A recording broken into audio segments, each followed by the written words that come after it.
Hey, Zach. Oh, nothing. Just felt like saying that.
So, what do you think of him?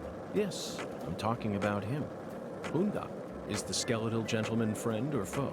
Or does he merely exist outside the realms of either? Still too early to tell. But it's clear that he'll be the key to uncovering this case's mysteries. That's what my soul tells me. By the way, Zach, Ungan feels very familiar to me. You might even say he reminds me of someone. Yes, I think I see the connection now. A cheerful, wise, yet also mysterious African-American who appeared in a variety of different films. My mind must be overlapping him with the skeletal gentleman. Do you remember his name? Ah, yes, that's it. Scatman Crothers. In 1980, he played Dick Halloran in The Shining. And in 1983, he was in The Twilight Zone. He played the man who invited all those elderly folks into a strange new world. I knew it, Zach. There's definitely a connection here, but he's a bit too old. Scatman's more of a sage character. Our skeletal gentleman is a little younger, isn't he? Yes. They have different body types, but what?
How's the investigation coming? Must be going well if you're on the case. That's what I'm talking. Come on.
The address on the prescription led us to this house.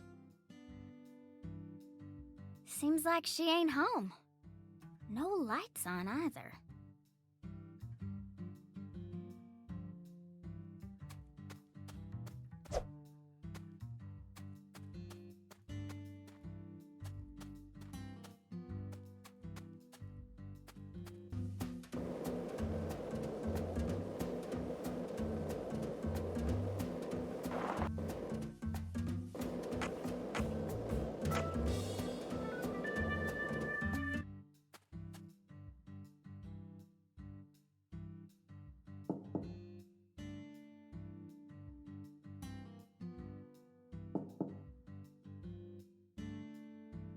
Professor R's never home, you know. Patty, why do you know so much about Professor R? I don't know that much, really.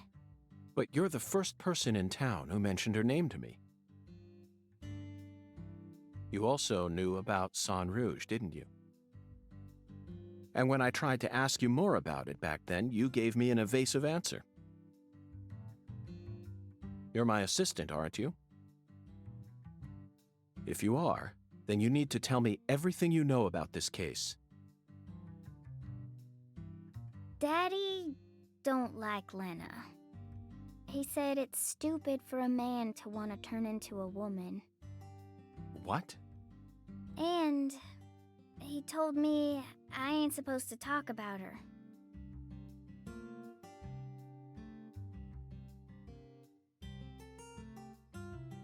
He said that if you knew someone like her was living here, Agent York, you'd start to hate this town.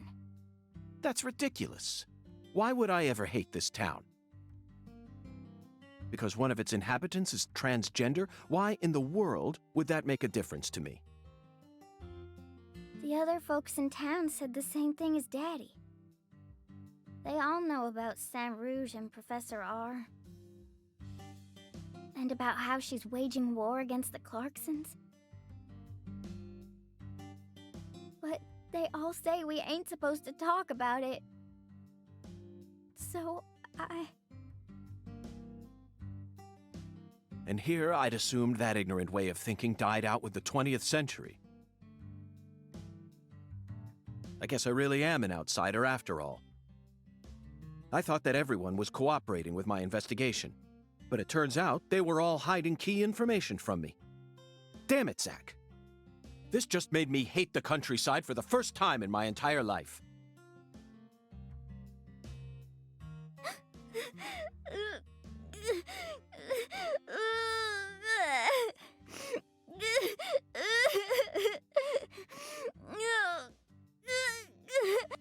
Oh, I'm sorry for being so loud, Patricia.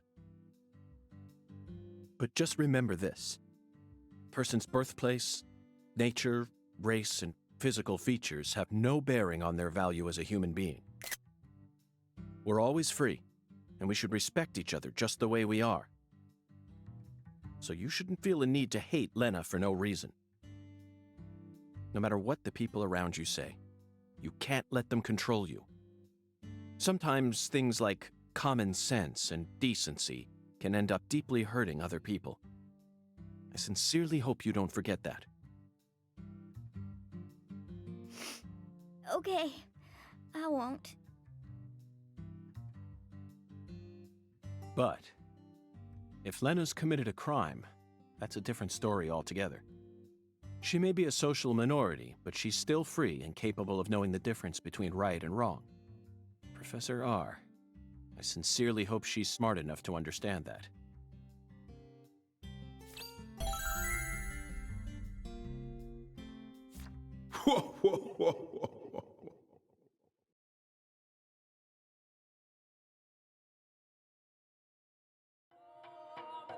Listen to the two ends and drink dry the firewater. Do this and you will see the other world.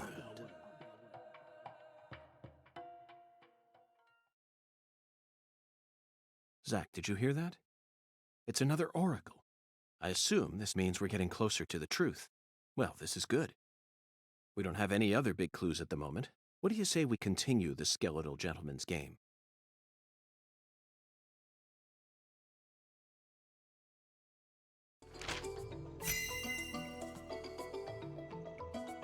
After I spent the 90s listening to nothing but punk rock, I fell out of touch with music. But the digital audio player I received last Christmas changed everything. Nowadays, people can walk around with thousands of songs in their pockets. You following me here, Zach? That's right. This oracle is connected to music.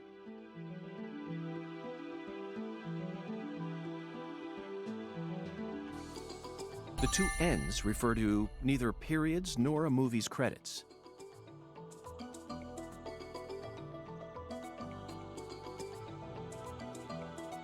They refer to the last letter of the alphabet, Z. And what's a word that has 2 C's in it? Jazz, of course. Remember, we're in Louisiana here. The firewater is even easier. It's alcohol. Let's go to that jazz bar and have a drink while we consider our next plan of action. Don't worry, this is all part of our job, isn't it, Zach?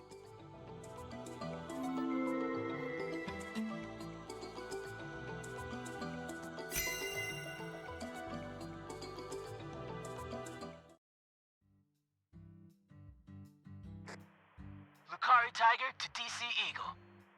Lucari Tiger to DC Eagle. Come in.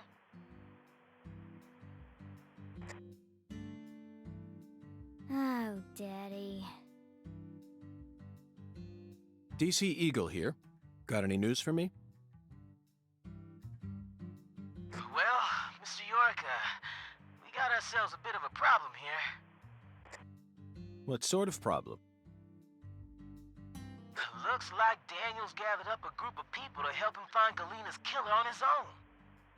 If the Clarksons get serious, they'll probably put an end to this case before we even know what hit us. And it sure won't be wrapped up the way you want it to, Mr. York. Yes, that certainly is a problem. Judging from Daniel's temperament, things are bound to get out of control. Melvin, I need to find Professor R as soon as possible. Professor R? That's right. That ain't such a good idea. I didn't ask for your personal opinion, Melvin. Especially if it comes from an antiquated, xenophobic way of thinking that's characteristic of rural towns. Whoa now, Mr. York. What's going on here? I didn't... This conversation is over, Melvin. You need to figure out what the Clarksons are planning. Call me again as soon as you know. Huh? Fine. Whatever you say. Also, sorry, but would you mind coming to pick up Patricia? I would never think to take an innocent girl like her into an adult watering hole. Yeah, you're right. CLG's still too young for that. Wait, Daddy! Agent York! I'm going too! Don't leave me out of this! No, Patricia. You signed a contract with me, remember? I promise to protect you from all the evil in our world. That's not what it means! Patty, you're smart. Shockingly so. But you're still a child. And there are certain things a child like you doesn't need to learn about yet. Just go home for today. Zach and I are both in agreement on this one.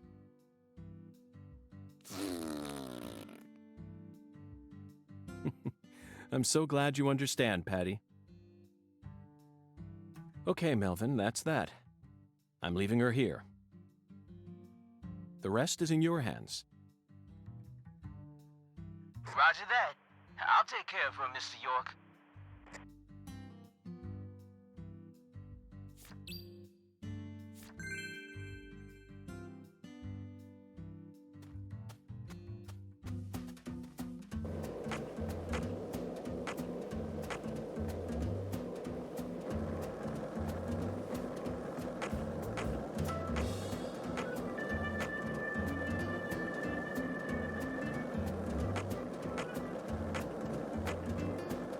This is the Deep South. I feel it every time that molten hot sun pours down on me. Don't you, Zach?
Zach, it appears to be closed. Let's come back during business.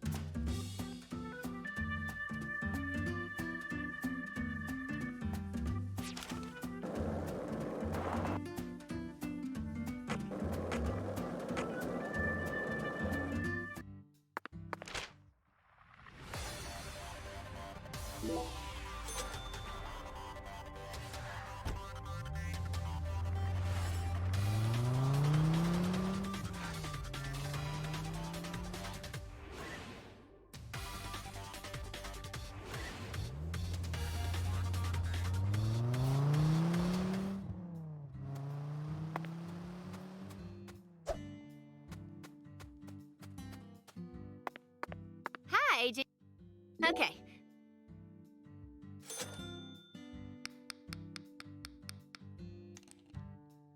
Looking good.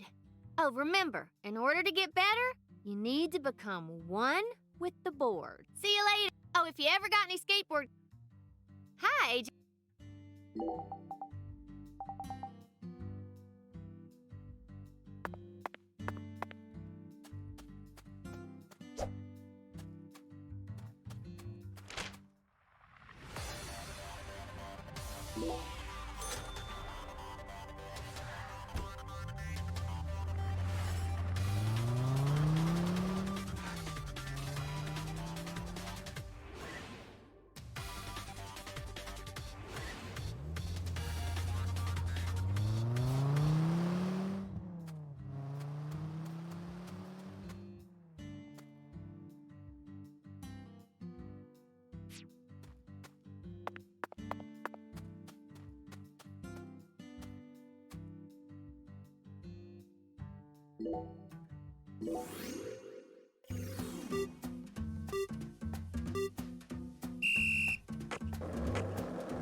Zach, how about we grab a bite to eat?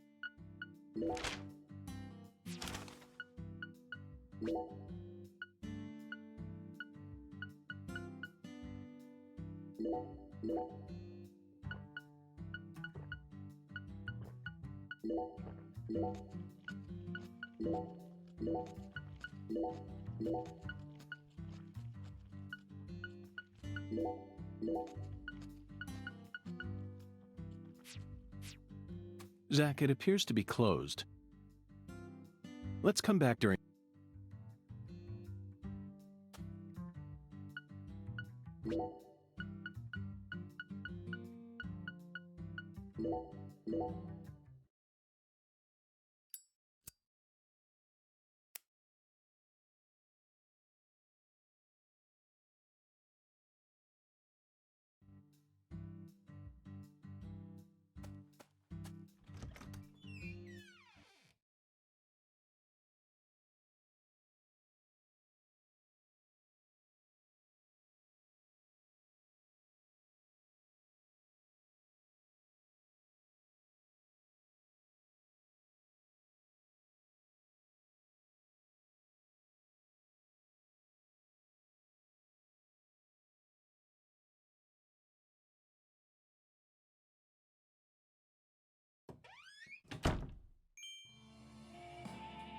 Look, Zach.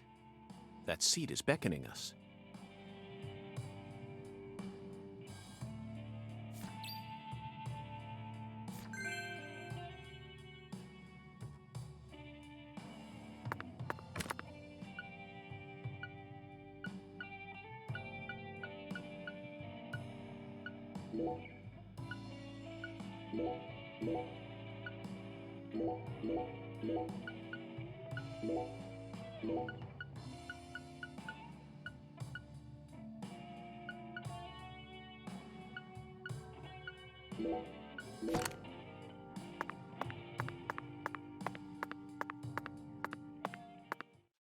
Listen to the two ends and drink dry the fire water. Do this, and you will see the other world. Hungan's oracle pointed us to this bar. So we must have to do something here.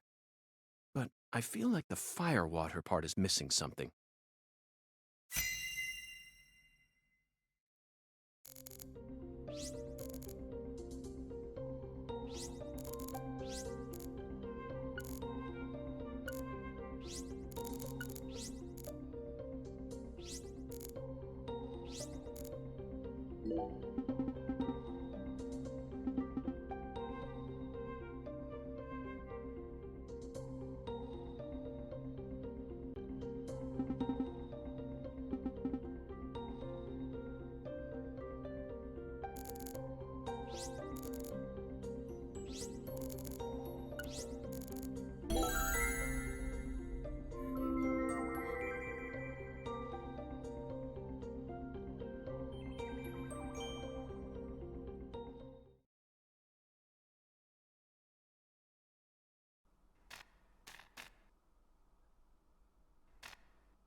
Zach, do you see that? It's a gigantic go sign. I think someone's trying to send us a very powerful message here. That settles it. This must be a singularity.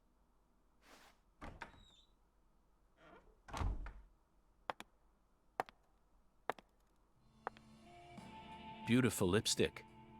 The color red suits you. Thank you. Red is the color of life. No human who knows the joy of life would ever hate this color. Or would they?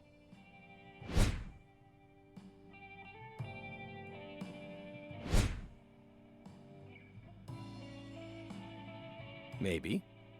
Maybe not. But I know of a drug with a red color that certainly doesn't signify life. It sometimes even steals the lives of those who drown themselves in it. Catch my drift? Before a candle's flame burns out, it burns brighter than ever before, blazing like a shining red star. Don't you think that instant is more valuable than a century of smoldering?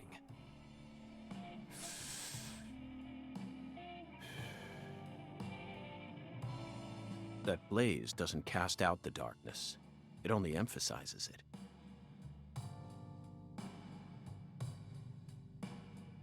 But where are my manners? I'm FBI Special Agent Francis York Morgan. Let me get straight to the point. You were present when Lise Clarkson was murdered. And you were also involved with Helena Clarkson's death. Correct?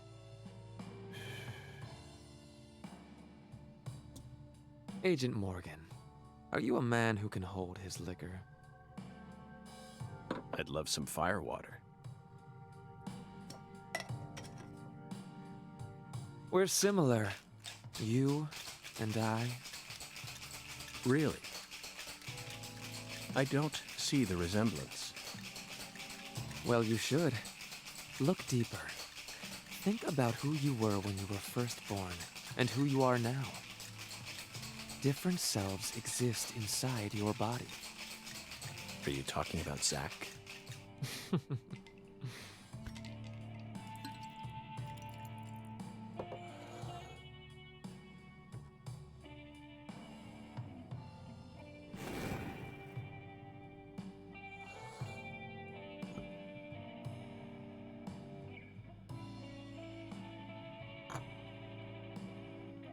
I was born as a man, but in my heart, I wasn't so.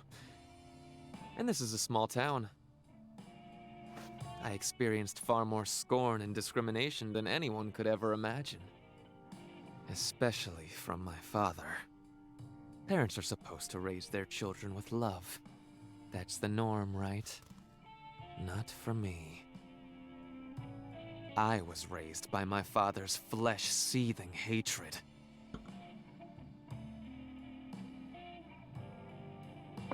So you ran away from home, started making drugs, then seduced a young life and destroyed it? That story makes no sense to me. Think about it. They didn't burn you in a witch hunt, nor did they ever try to take your life. Yet here you are, letting your selfish fantasies drive you to torch the entire town with vengeful fire.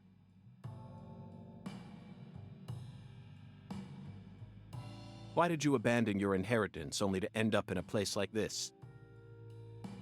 What do you hope to achieve? You've already figured out that much. Leonard doesn't exist anymore. He disappeared from me a long time ago. All that's left now is the Red Soul. The Red Soul? The Red Soul gives me strength and courage. And I vowed to use that strength to change this world. The Red Soul has the power to amplify the unique characteristics we all possess. Mentally and physically. That's why I created the holy red powder. So that everyone can enjoy its divine benefits. That's ridiculous. Our world is home to scarier monsters than violence and prejudice. Ugh. Zach. Someday, even your best friend will abandon you. No. Never. And in the end, you'll be all alone. Zach and I will always be together. Ugh.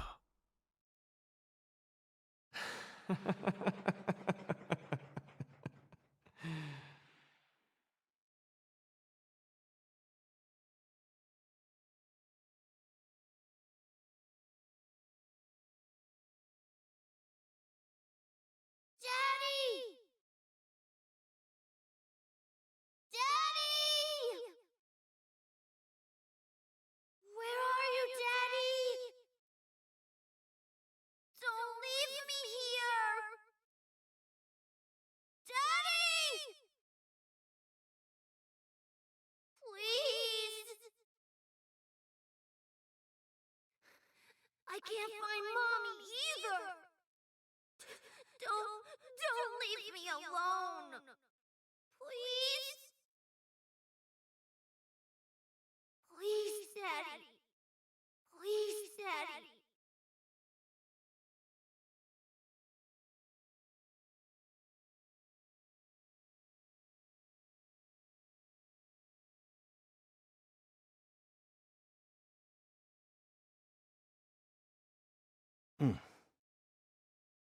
Oh.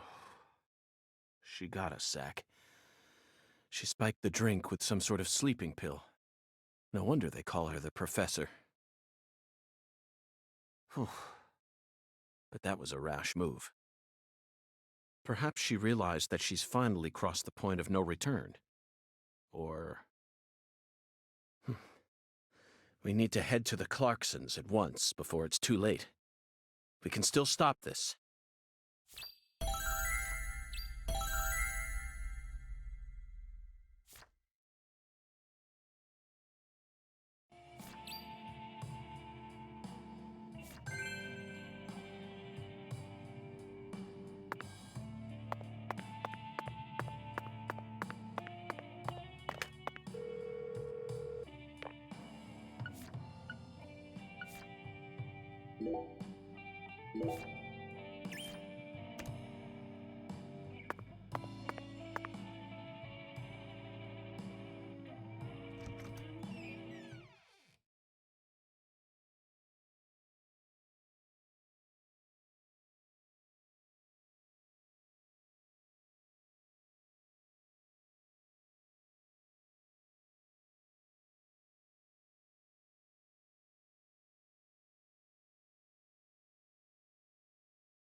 So, what do you think of him?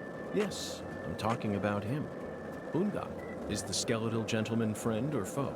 Or does he merely exist outside the realms of either? Still too early to tell. But it's clear that he'll be the key to uncovering this case's mysteries. That's what my soul tells me. By the way, Zach, Gungan feels very familiar to me. You might even say he reminds me of someone. Yes.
Were you thinking about Galena too? And all the other women we've seen so far on our travels across the states? Zach, I'm right, aren't I? This is a vast country. Incredibly vast. And it's mostly composed of mountains, deserts, and farmland, with small towns scattered about here and there. That's how America looks to me. Compared to the scale of this entire country, New York, Chicago, and LA are all microscopic. Sometimes they even feel like figments of my imagination. Think back to what Las Vegas looked like when we were driving up I-15. It was a mirage. TV and movies dress up those mirages and broadcast them to people all around the world. Meanwhile, American women become fascinated by the gorgeous city lights and are drawn toward those illusions. The very same women who were chosen as prom queens in their small towns. In the end, all they find are ghosts. Once their eyes adjust to that blinding light, they realize there's nothing but vanity and lust surrounding them. They finally figure out that it was all in their heads. Then they quickly try to satisfy themselves with something else. Drugs. And drugs are the gateway to a whole pantheon of crime. Zach, remember what you told me once? The women who turn to crime aren't the evil ones. The drugs aren't evil either. They're nothing but chemicals. The ones who feed off those women and use them. They're the ones to hate. Let's go, Zach. We need to find the person who's hiding behind Galena and drag them out into the blazing southern sun.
1 lollipop? 2 lollipops? 3 lollipops? Don't mind me, Zach. This is how I wake myself up.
Zach, it's a singularity. The Oracle was right on the mark. The mouth to the other world is open, ready to swallow us alive. I think this case is finally starting to come together.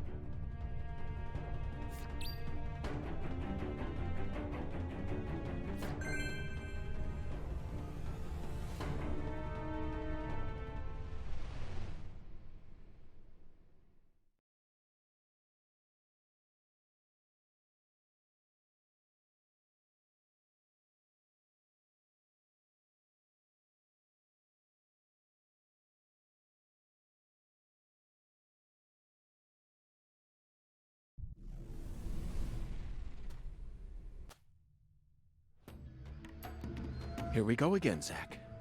You're as excited as I am, aren't you? You don't have to explain everything. No need for words right now. Not while this eccentric, provocative experience is begging us to come inside.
Zach, do you feel it? Something happened here. It's the same feeling I got when we entered the place where Lise died.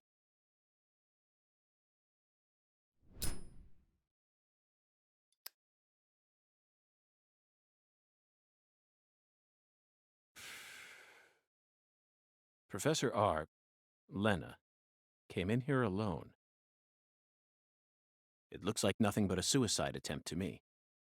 Did she have some trick up her sleeve?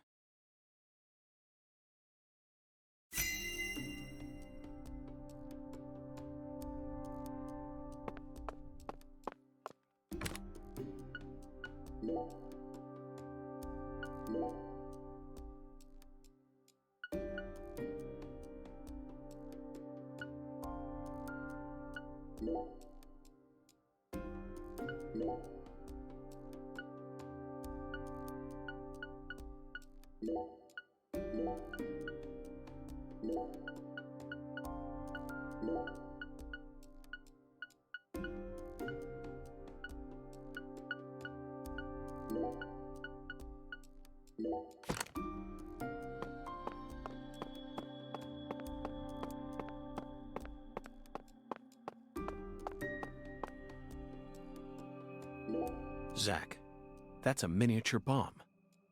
Lena must have set it here.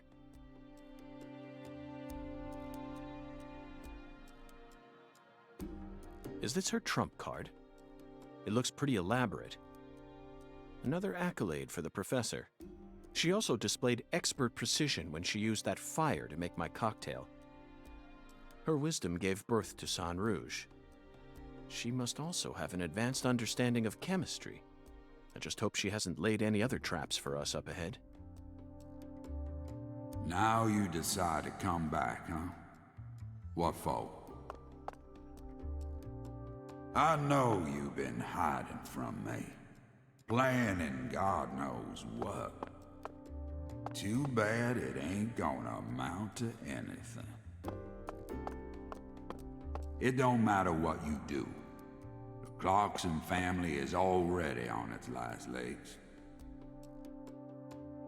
After only a single century, We're on the verge of losing all that power our ancestors built up for us. Ever since the day you left home, that was the beginning of the end.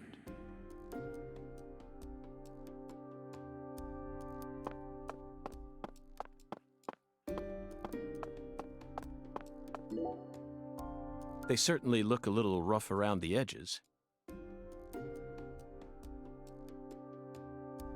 Perhaps we should just call them the Clarkson gang.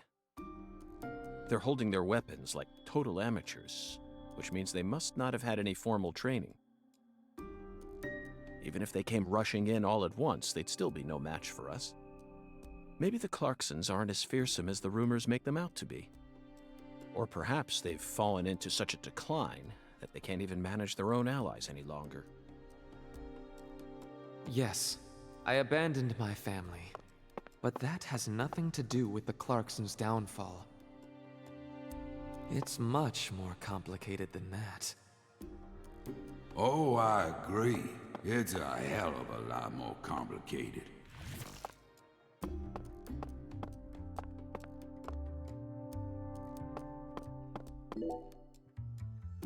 That face, Zach. She looks so calm and collected. Perhaps she intended to take her own life after she murdered Philip. But that wouldn't solve anything. We know how calculating she is. Surely she must have understood that. The legacy of the Clarksons is like a candle in the wind, a sad vestige of what it used to be. But it's...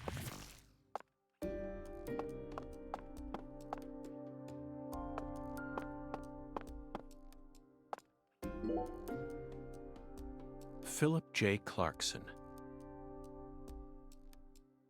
The horrible father that Professor R spoke of. Of course, he looks perfectly calm. It's hard to believe that it's only my second time seeing him. He's an overwhelming man, Zach. Just like you said, times have changed. You've gotten old. Your power is waning.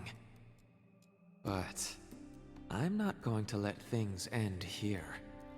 After you and all the old tumors die, the goddess will take control of Carre, and all of Louisiana for that matter. The goddess of fertility, with all her newfound might. And who's that supposed to be? You? Ha! That's a good one. You know, you're just as dumb as everyone else. You never see things for how they really are. Oh, no. Here, go on. Take my life. You can have it. Do whatever you want with me. But don't you forget, that's Clarkson blood you got running through those veins. Oh, you took the long way to it. But it looks like you be inheriting our legacy after all. Just like I always wanted you to.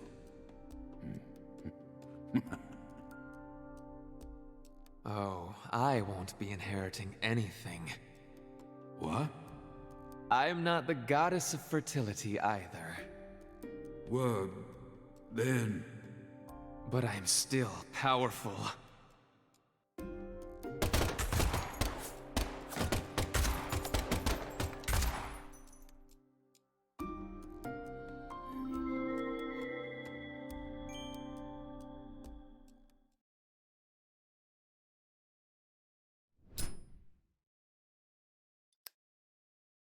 Professor R fought hard in this hall. And the last gunshot we heard sounded ominous, Zach.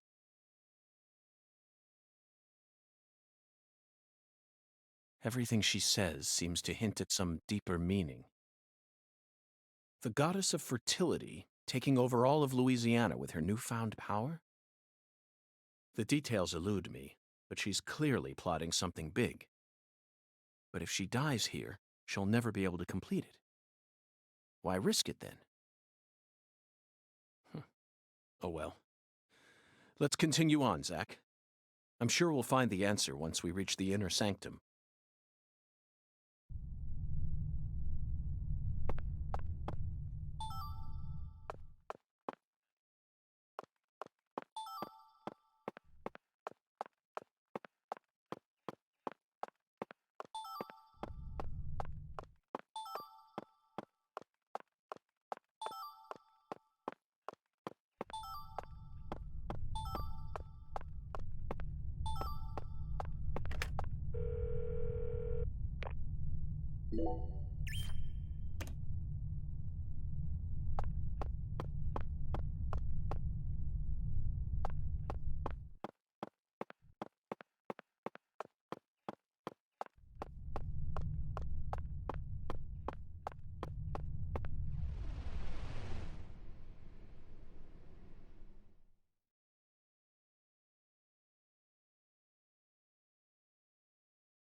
Let me control you.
Now this is a surprise.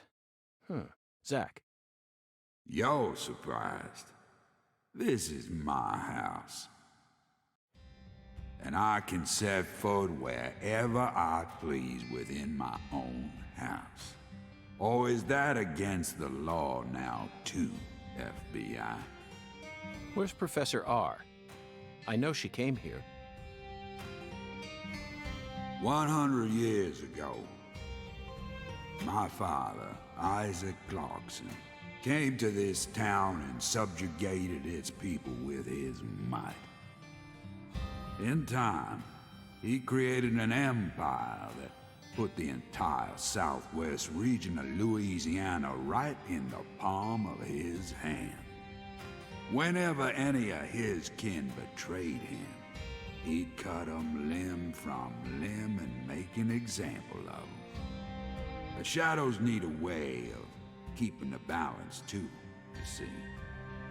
That's why the severed roots exist.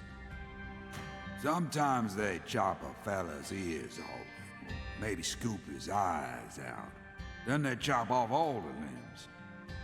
Either way, They all ended up looking the same in the end. No different from mixing up the ingredients in your food.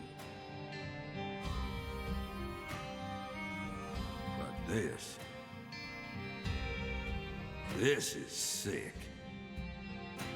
Why would any soul ever need to line up the stumps all neat like this? What's happening in Carre right now ain't right. It ain't nothing like what we got up to back in my day. You know, it kinda feels like what you call pure evil.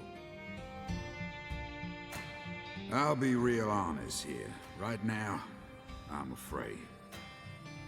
The evil that's taking this era by the balls is trying to gobble up Carre too.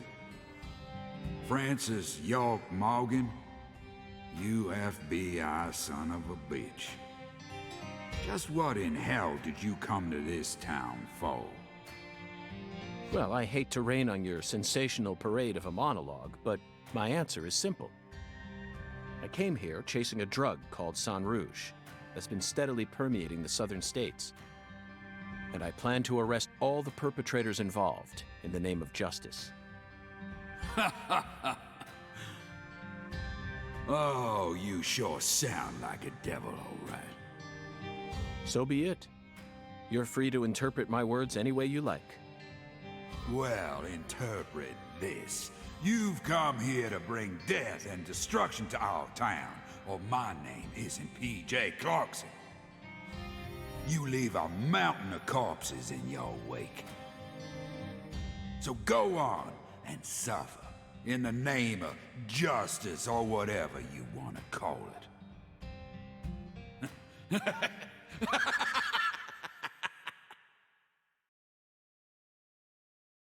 Zach, I'm willing to do whatever it takes to prove that we fight on the side of justice. But why was Philip here in the first place? I thought we were inside her mind. No need to answer, Zach. The only reason this world's so fun is because of all the mysteries it holds.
I grew up in this room.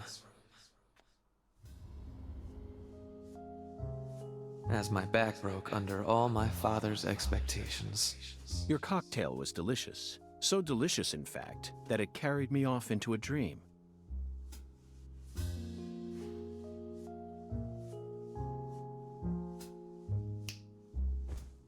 Huh. Professor R, what did you hope to achieve by coming back to this house? I don't believe for a moment that you'd ever risk your life just to get revenge on your father.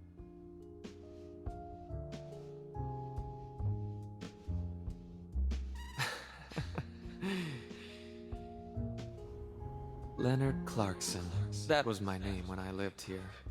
Everyone called me Lenny. My father taught me all sorts of things so that I would grow up to become a proper heir. How to manipulate people. How to properly use tools such as violence and rewards. But I could never bring myself to care about any of it. You left this place in order to find your true self. But what did that achieve? In the end, you fell back into Carre, and now you spend your time selling the new drug you created, preying on the weak. You and the Clarksons are exactly alike in that regard. No, you choose your victims indiscriminately, which makes you even uglier. Some people find joy in ruining themselves, offering up their lives to whatever they worship. This cycle has repeated itself since long ago. To me, it's the most noble of actions. Surely you must agree, Agent Morgan. Stop trying to rationalize your crimes with that dramatic gibberish. Vici Setudo. the Latin word used to describe a fluctuation between two polar opposites. Galena's body wasn't a declaration of war. It was this, wasn't it? Those severed roots were fakes. Who did you force to kill Galena? I can't believe you figured out that much. You're dangerous. What you're talking about is true madness, not some noble fairy tale. You're going to shoot me. Okay. Go ahead and shoot. Come on! Shoot me! The Clarkson bloodline is cursed. It needs purification. A blood purge!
Who can never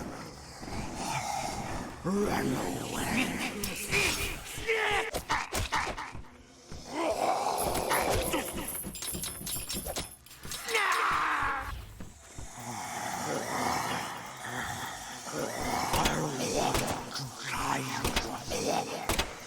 Who can never strangle you?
Zach, here it is again.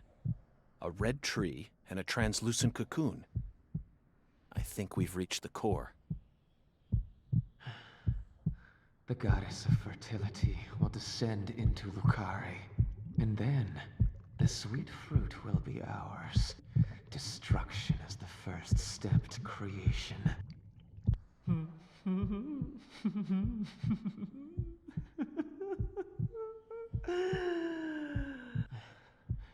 Lisa's death sent everything into motion. There's no stopping it now. Her death proved how determined I am, how dedicated I am to all who trust in me. Galena and Lise, their deaths were not in vain. They led us to the harvest. The Clarkson blood curse will be washed away. Life must be sacrificed. Blood purge. Blood purge. Blood. Blood. I need blood!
No!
Helena and Lise, they're both dead. I can't turn back now! The Red Soul can't die here. You can't erase it! Blood Purge! The Blood Purge! We will create a new world! A new generation! The blood must be purified!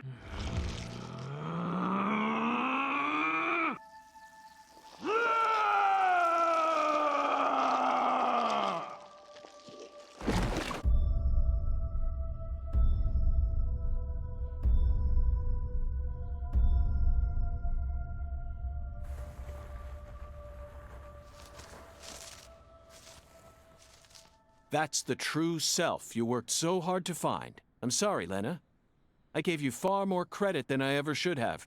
The Clarksons have always been the chosen ones, proud souls, divine life-given form. But at some point, that blood became tainted.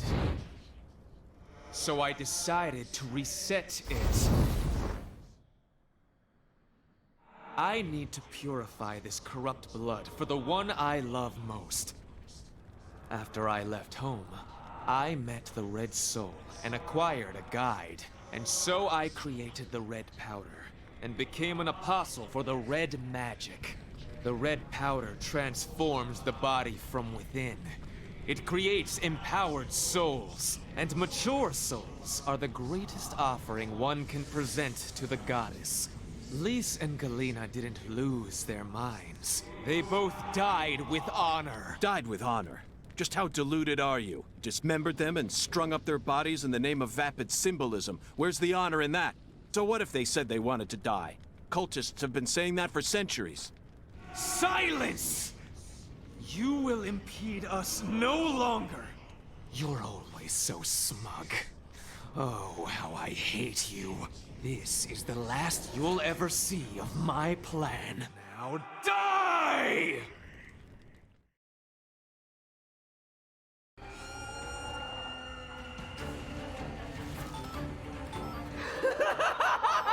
Fire and brimstone!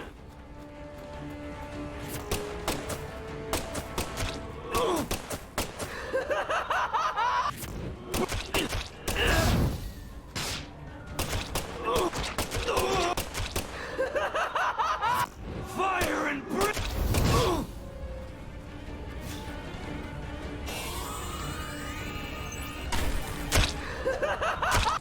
No one can stop my plan.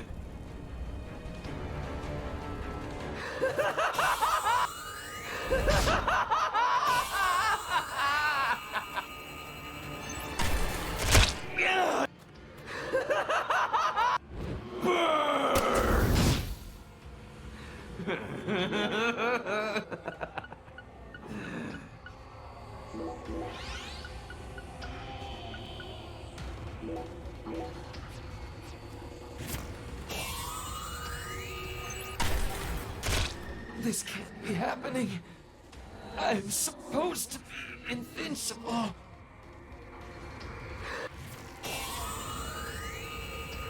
Back to dust you go!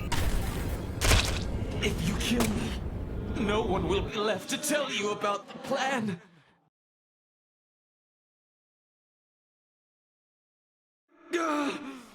No. How could I lose? But it's too late. No one can stop my plan. Now, not even me. Red Tree!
Lena, let go.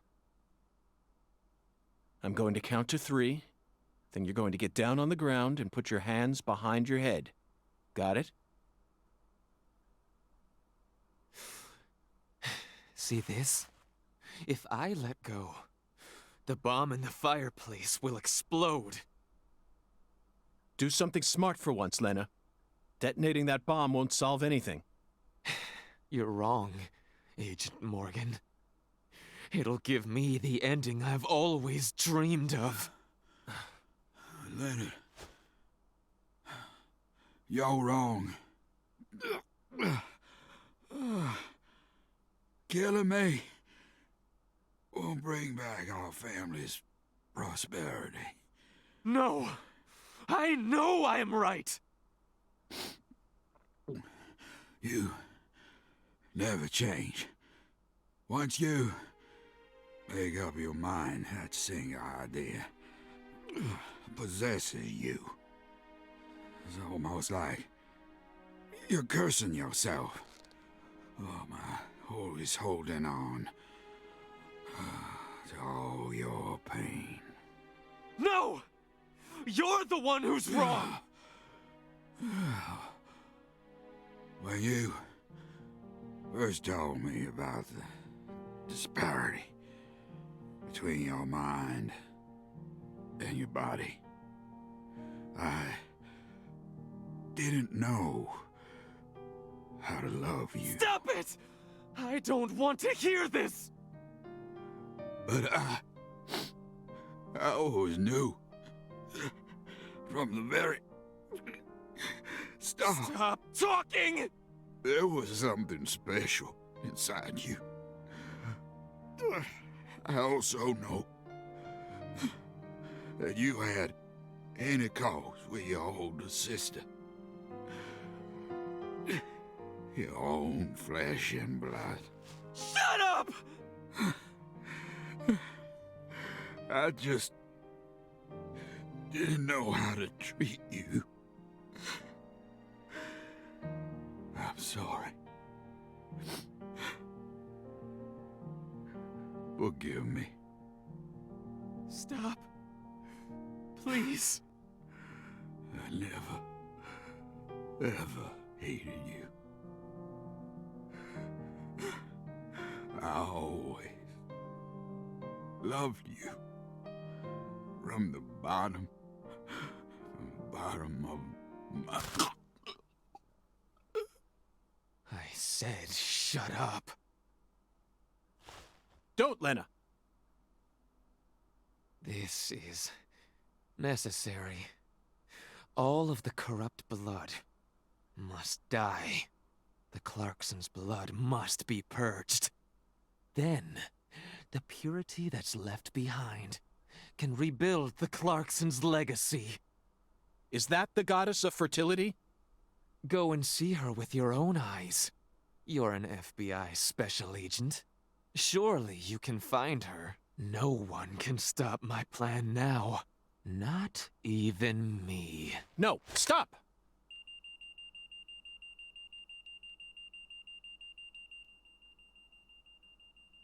Patricia Clarkson.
Paul!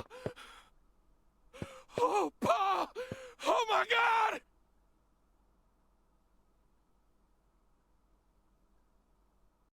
Whoa, whoa, whoa, whoa, whoa, whoa. Agent York? Can you hear me? What is it, Patty? Where's Melvin? Well, I don't know. He won't answer me, and he ain't at the sheriff's office either. What should I do? You think he got caught up in some kind of trouble? Oh,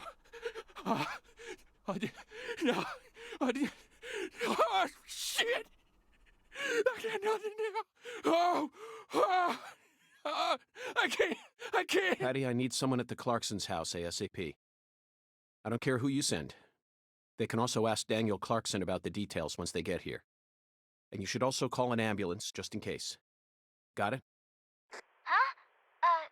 Sure. I'm going to head straight over to the sheriff's office, Patty. Let's meet up there.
lollipop? 2 lollipops? 3 lollipops? Don't mind me, Zach. This is how I wake myself up.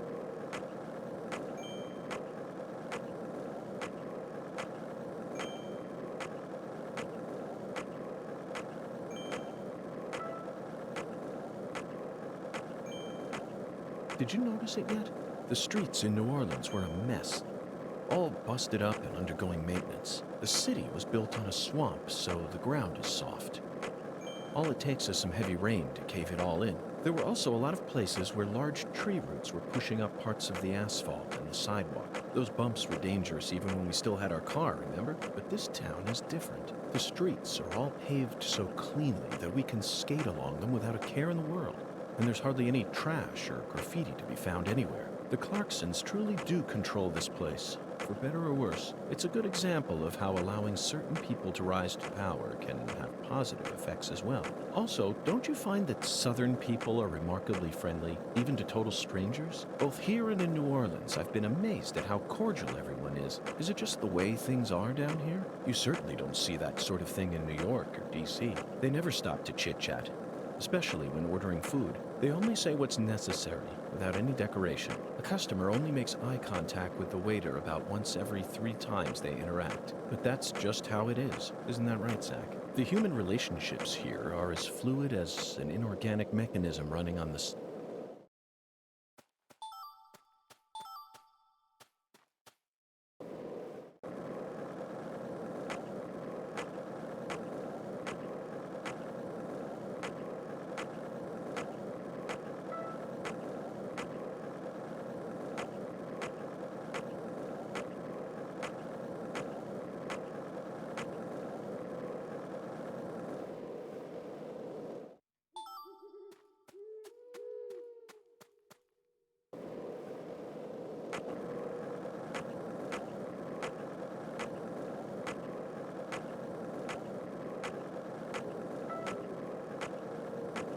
This is the Deep South. I feel it every time that molten hot sun pours down on me. Don't you, Zach?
How's the investigation coming? That's what I'm talking. Come on, get.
Doth thou seek me?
Doth thou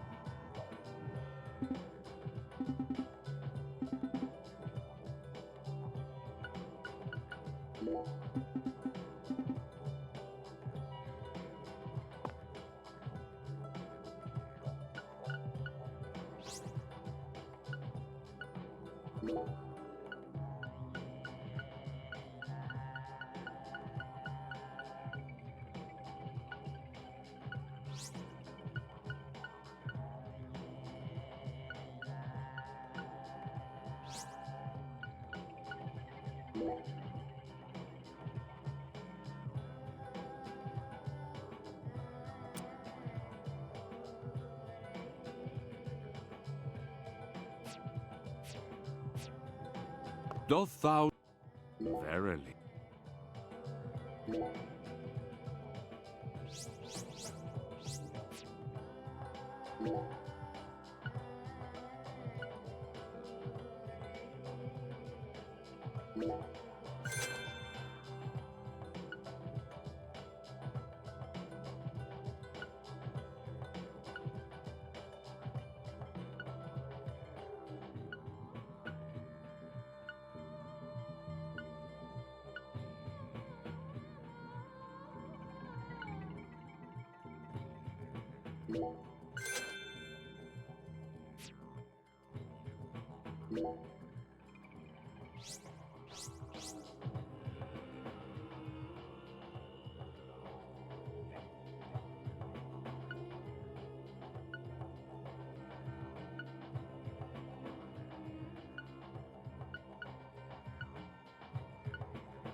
I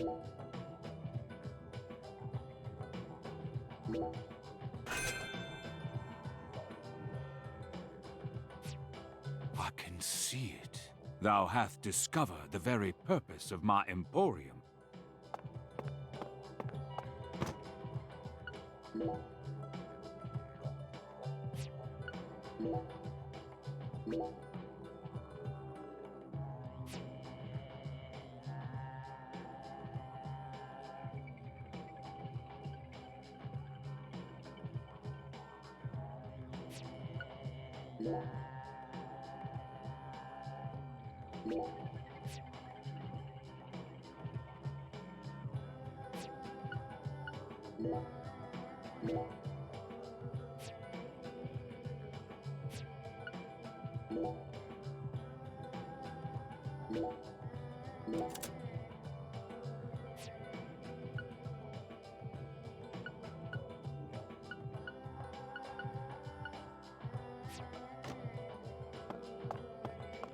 Doth thou...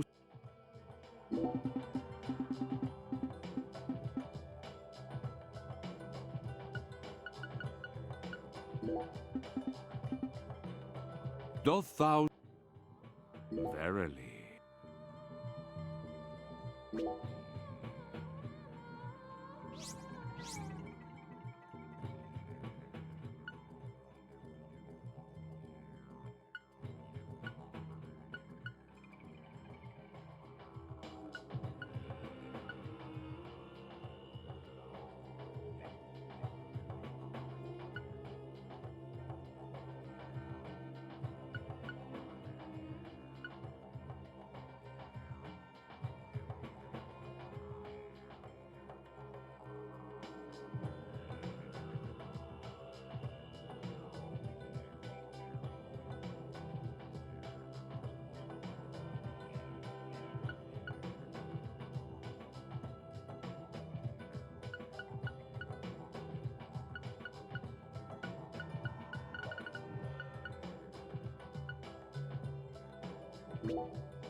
I can see it. Thou hast dis...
If this town has a symbol, it's got to be that bridge hanging over the bayou. Lift bridges are truly a rarity. Reminds me of Duluth, Minnesota. Remember what happened there?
Did you find Melvin? Nope, I can't find either of them. Either of them? Yeah. When I went home, it wasn't just my daddy who was missing. Mama was gone too. This never happened before.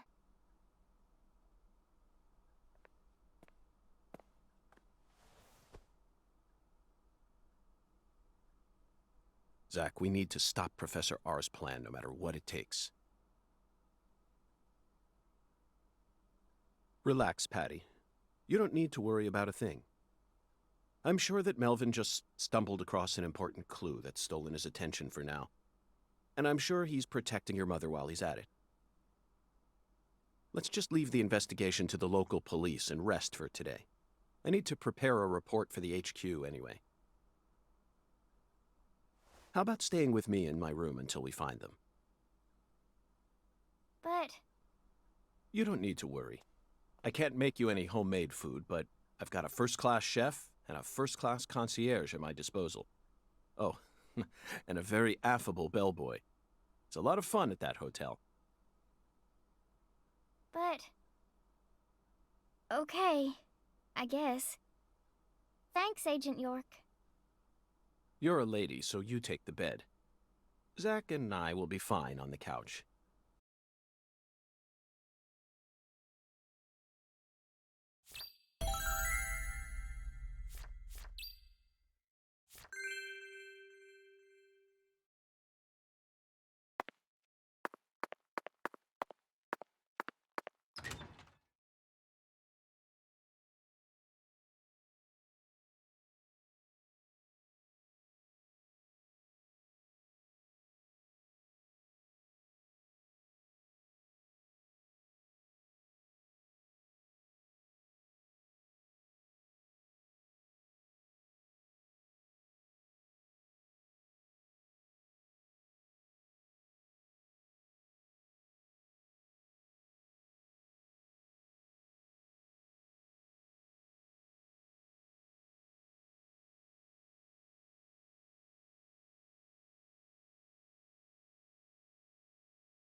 Zach, the Clarkson family tree is nothing like we thought it was.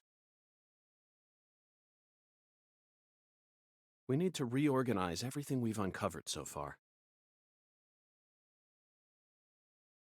She was so tired she fell right to sleep. Hey, Zach. I'm in a very difficult spot right now. I feel like this case is heading in a direction that will be extremely unpleasant for her. I've never felt anything like this during any of our cases thus far.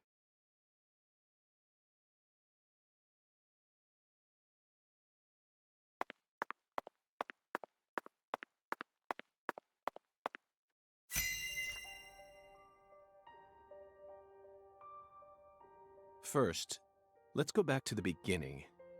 Lise Clarkson's body was found hanging under a bridge over the bayou, in a deserted spot close to where the bayou meets the Mississippi. The one who fired the pistol at Heaven surely had no idea what he would find there. Speaking of which, Zach, Chuck, the man who started this race we're running, what's his occupation?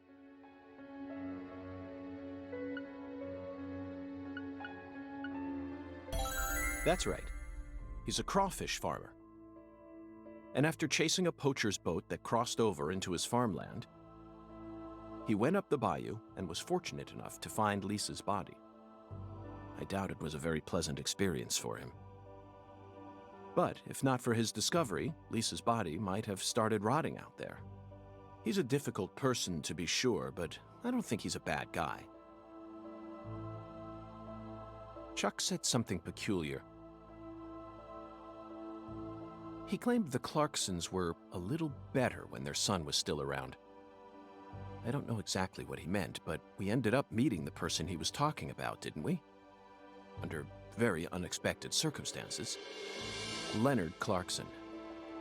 He ran away from home, found his true self, then changed names. So, Zach, do you remember her name?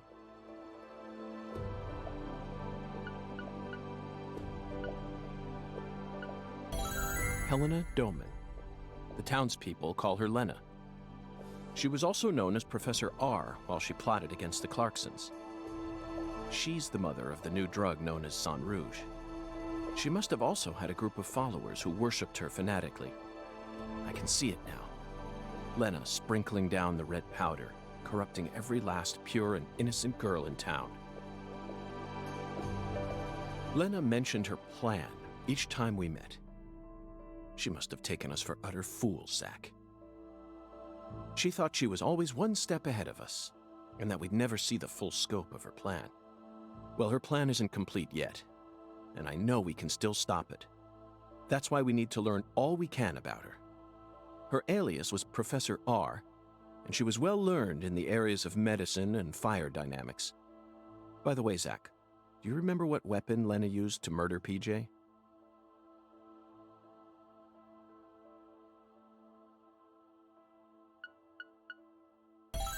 Correct. She used a miniature bomb. To tell you the truth, she surprised me.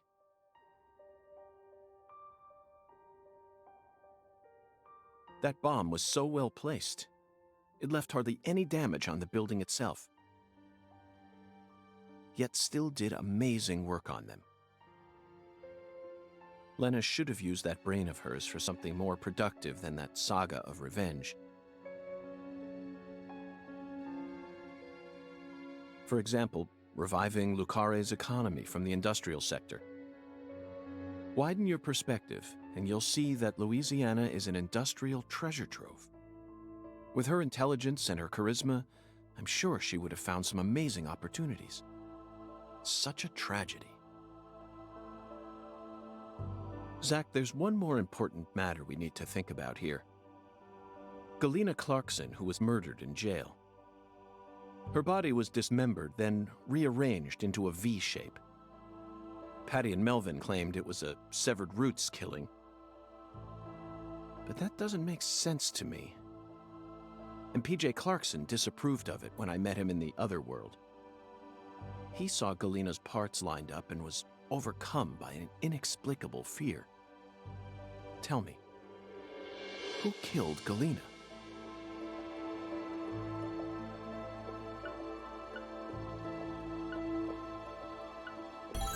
Unfortunately, we don't have the answer to this one yet. And it's too big a problem to solve with mere speculation. The answer to this question may lead to a major turning point for this case, and the final turning point for this story. You know it's true, Zach. I only hope it doesn't push us down an avenue we didn't plan on exploring.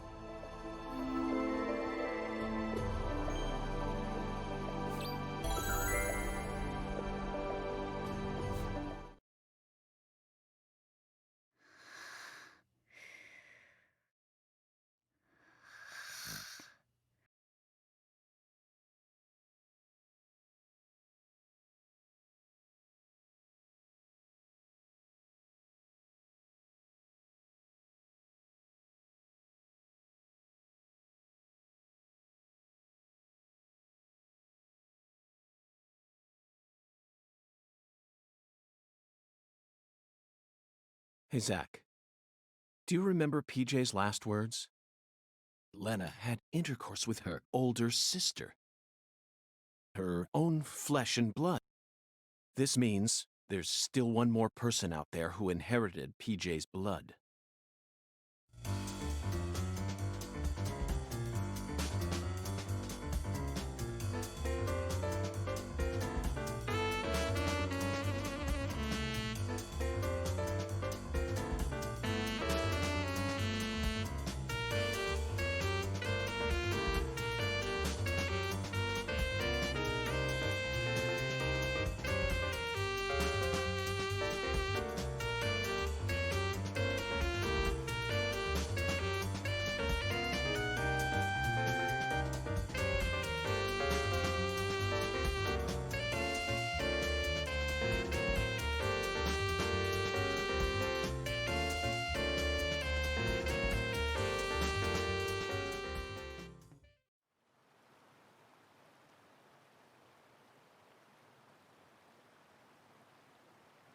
Oh, fucking poachers, now I gotcha.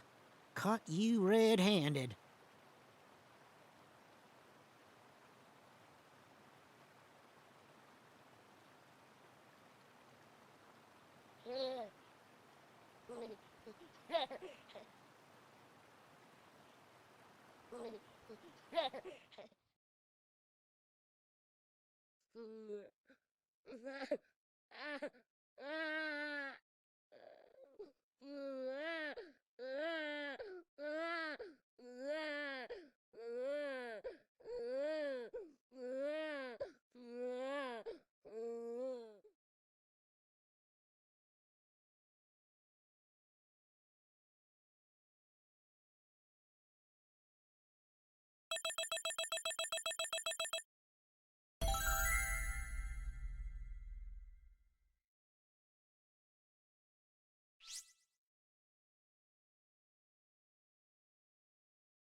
Soon.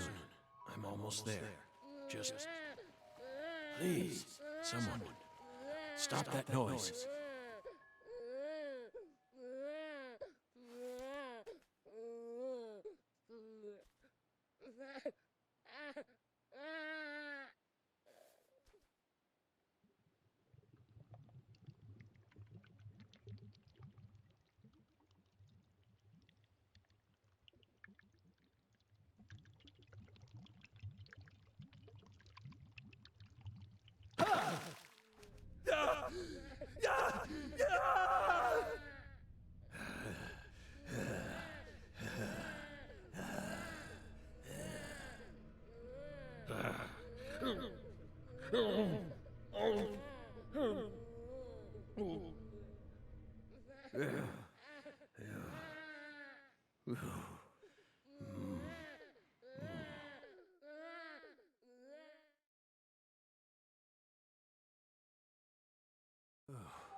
Oh. Oh. Oh.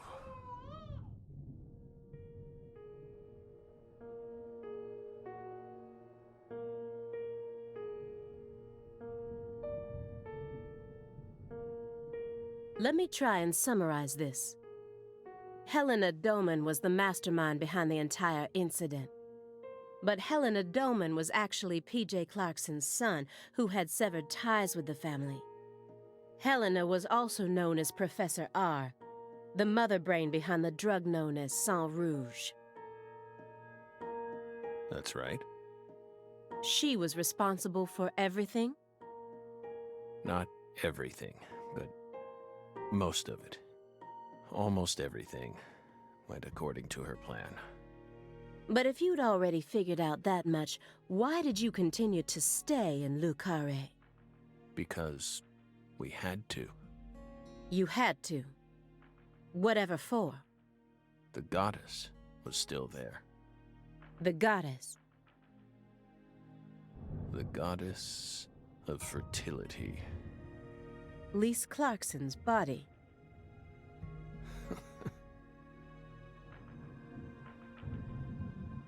Not her.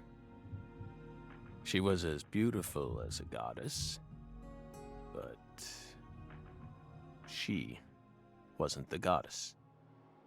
She was just a tragic victim. Then who is the goddess of fertility?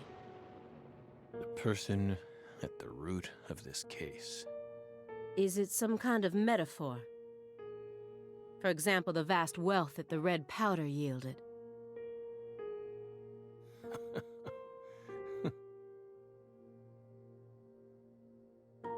The goddess of fertility embodied abundance on the outside.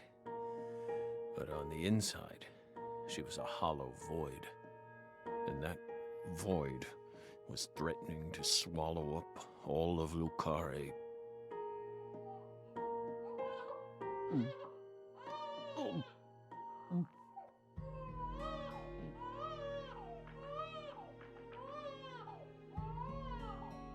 Shut up! Shut up! Shut up! Shut up!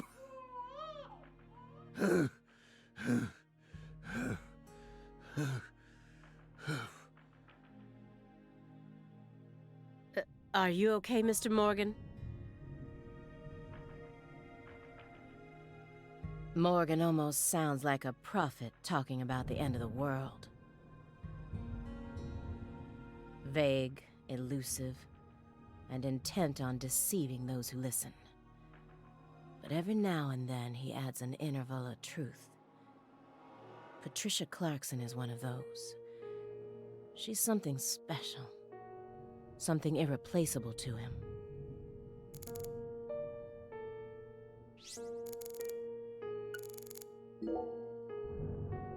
The logs in the center look far more burnt compared to the rest. Almost looks like they were used in conjunction with some kind of accelerant. Did you recently burn something there? It's our fireplace. We're free to use it as we please. I see traces of resin, which leads me to believe you burned up some sort of toxic substance. It doesn't matter what kind of fireplace you have. Burning anything other than firewood in it is dangerous. Next time, don't burn it up at home. Dispose of it like you would any other non-burnable refuse. Especially if it was something like a smartphone or a USB memory stick. Non-burnable refuse like a smartphone? Let's be serious here, Belle. That's exactly the sort of data one needs to thoroughly immolate. Remember what you learned at Quantico.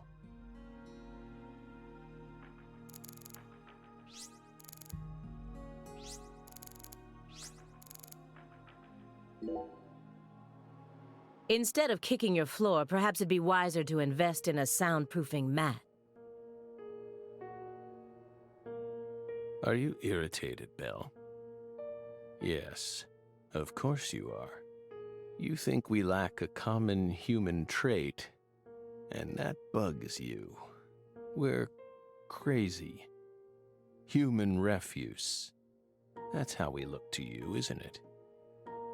I would never go that far, but you did surprise me. Just doesn't seem like the kind of attitude one should display when in the company of others. Yes, we're sorry. We agree with you.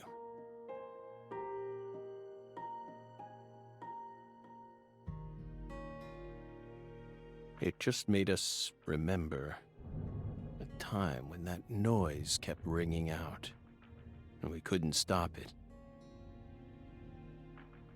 That flight from Newark Liberty to Seattle Tacoma. It was the first flight we took as FBI agents. The plane was shaking violently due to turbulence. And when we looked to the side, we saw a young mother cradling a baby with a frightened look on her face. We got worried, so we spoke to her. Then the baby started crying. It was so loud, we couldn't resist plugging up our ears. And since it was so loud, the rest of the passengers started glaring at us. At first, the mother and I waved our hands, trying to quiet down the baby. But our efforts were in vain. It never stopped crying. The more our anxiety levels rose, the louder its cries grew, shrill and piercing, as if they were heralding the apocalypse. We were powerless, and the baby's mother was helplessly bewildered. Once the plane landed safely in Tacoma, the baby finally stopped crying. We heaved a sigh of relief and looked at the mother.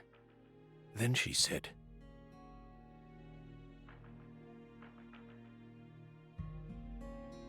"Whose child is this?"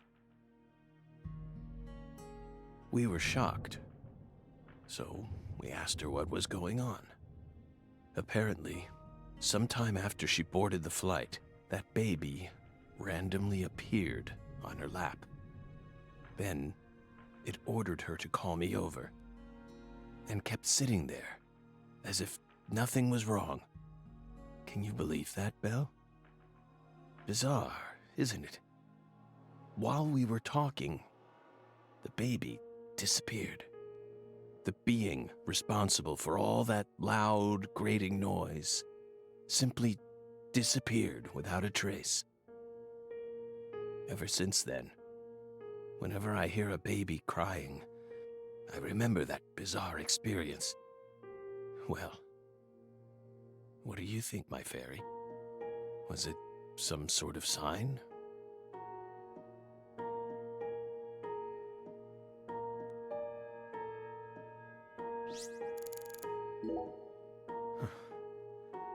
By the way, you're still searching for Patricia, yes? You don't need to worry about that. We're investigating. In fact, we've almost reached our goal. We just need to find some conclusive evidence. Oh, we sincerely hope that's the case. Hard to believe, though.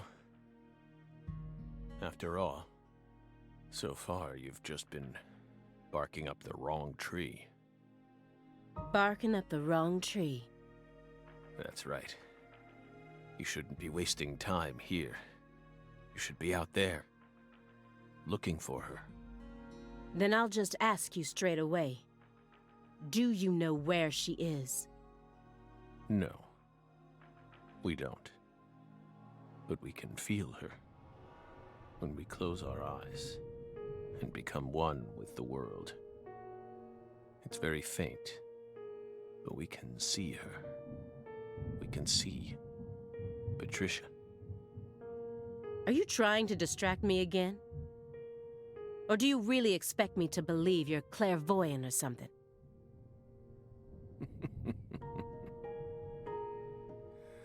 What do you think we are, X-Men? It's metaphysical offender profiling. He actually asked me where Patricia is? Does he have full confidence that we'll never find her? Fine. I can deal with that.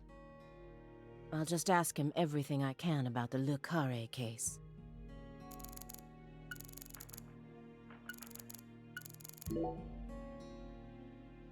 By the way, how did the FBI find Lisa's body? After 14 whole years. That's none of your business. Are you saying they just happened to be investigating the Clarksons' cold storage warehouse by pure chance? That there was some undercover terrorism plot afoot there? I said it's none of your business. Well, then we'll just have to guess. It was an anonymous tip. A tip related to Saint Rouge. Did we hit the nail on the head, Belle?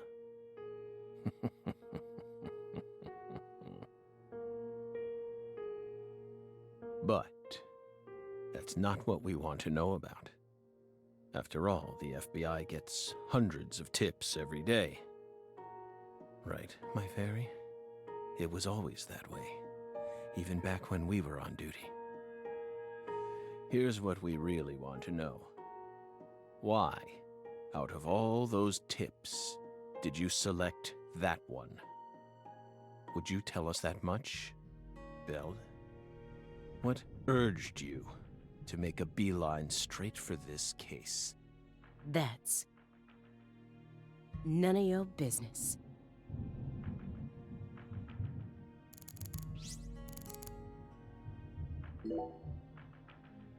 This square area enclosed by milk cartons. Is it another sanctuary? The more I look around, the more I feel like there's some sort of system to all this.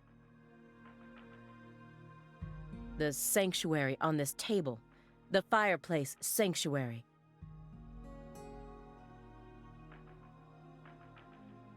And the milk carton sanctuary. They all lead into the room back there. And there's one more by the window, and yet another by my feet. Are they signs? Or is this all some sort of path? Hey, Belle. Is that a serious question? Of course it is. We're drying them out.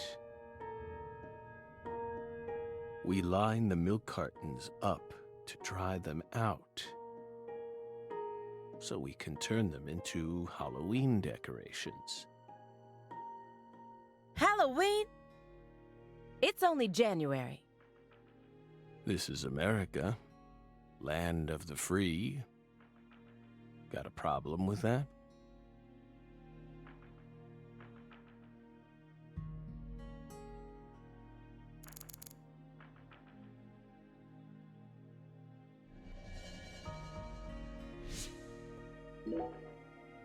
So you think Helena was murdered by Helena Dauman, her own brother? No, not her. Helena was someone else. Then who killed her? It's written in the report, isn't it? Yes. But I'm asking you. Would you mind answering me in your own words? You see, I find your entire story highly suspicious. It's a complicated matter. Extremely complicated.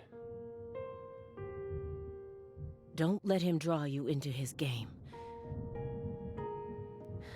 Stay calm, Aaliyah Davis. The future influences the present just as much as the past. You asked me why I spent an entire 2 days observing you before I came to speak with you.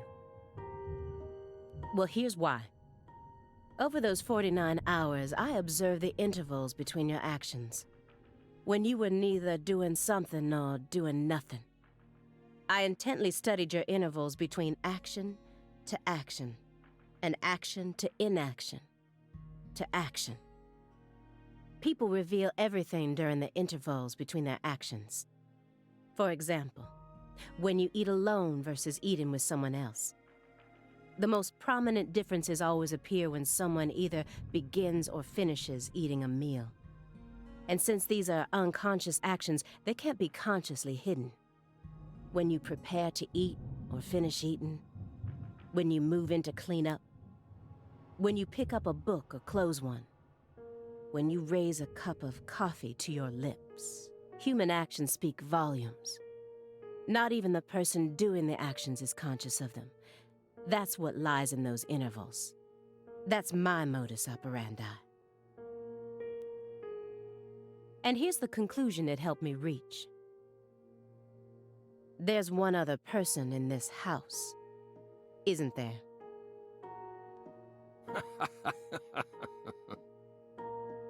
You're incredible, Belle.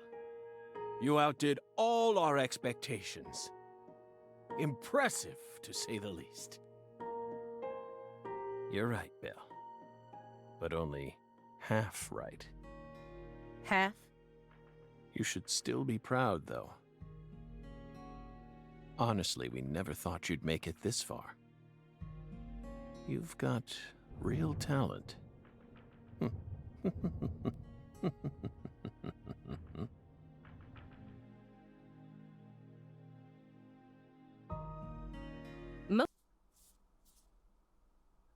If this goes to court, I won't let you claim that your testimony is inadmissible just because of your little indulgence there.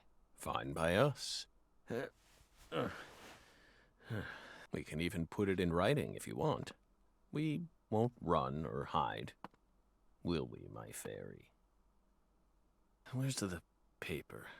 I know I had it around here somewhere. Where is it?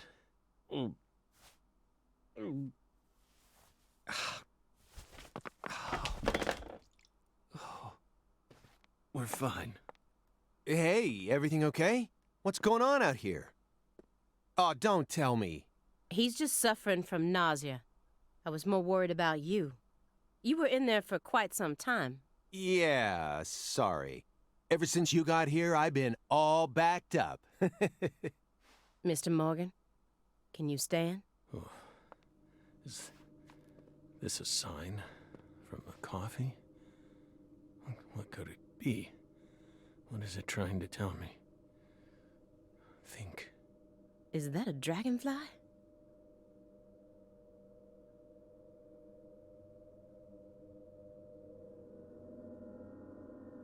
Footsteps.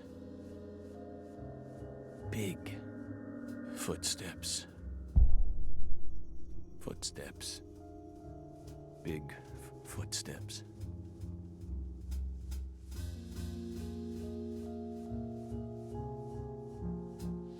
Some odd fella was following her around. Stalking her like. That poor girl, Lise, she was a druggie. And she was into the really bad stuff. The Red Soul has the power to amplify the unique characteristics we all possess. Mentally and physically. That's why I created the Holy Red Powder.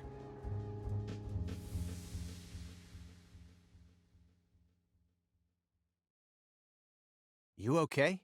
Hey. We're fine.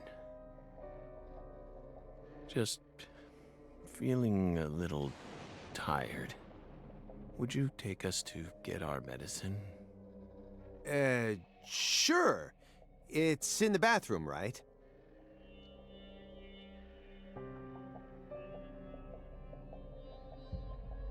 Whew. Seems like he's calmed down a little. We should let him rest for a while. One more step and I could have cornered Morgan. But so be it. I can still keep investigating even if the owner of this chair isn't present. Simon Jones, what a piece of work. How can anyone have such bad timing?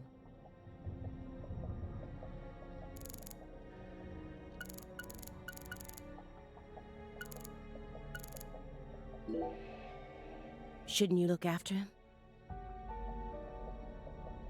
I gave him his meds and let him rest. Let him rest where? In the bathtub. It happened to have a blanket and a pillow in it. What? But why? I don't know. Maybe he sleeps in the tub.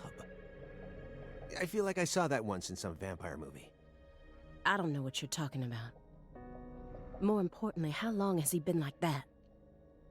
It's stage 4 cancer. He's had it for a while now. No.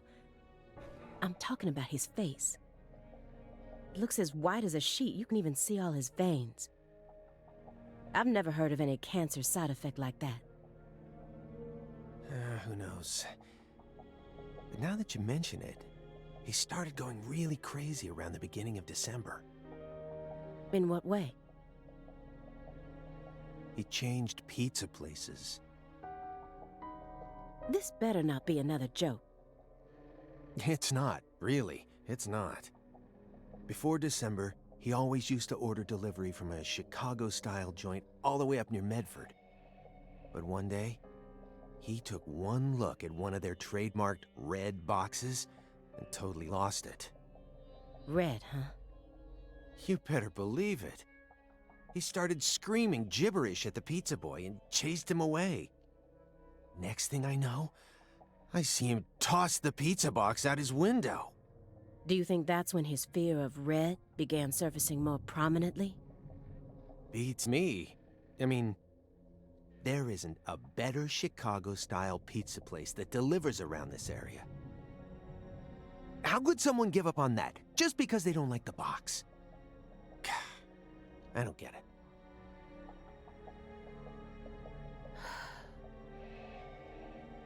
Were you serious for even a fraction of that story?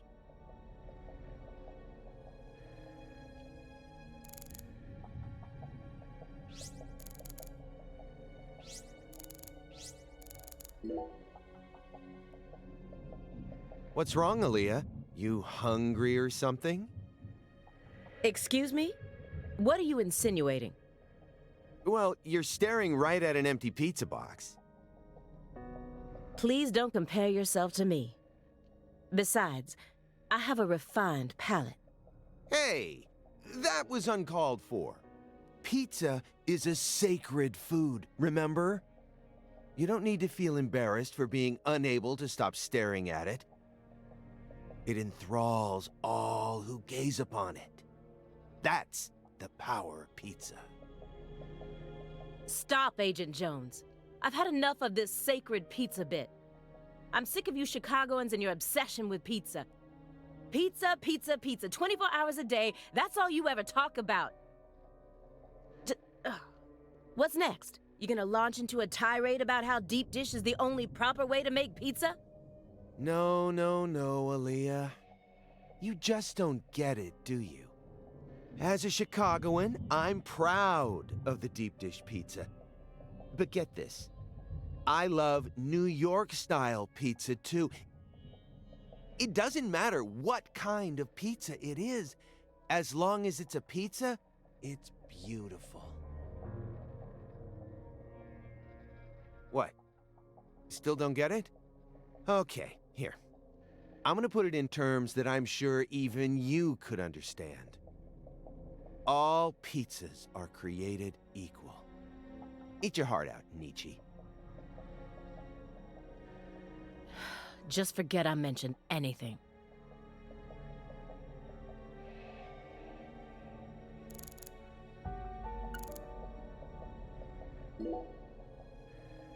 Why do you think he's trying to survive so badly?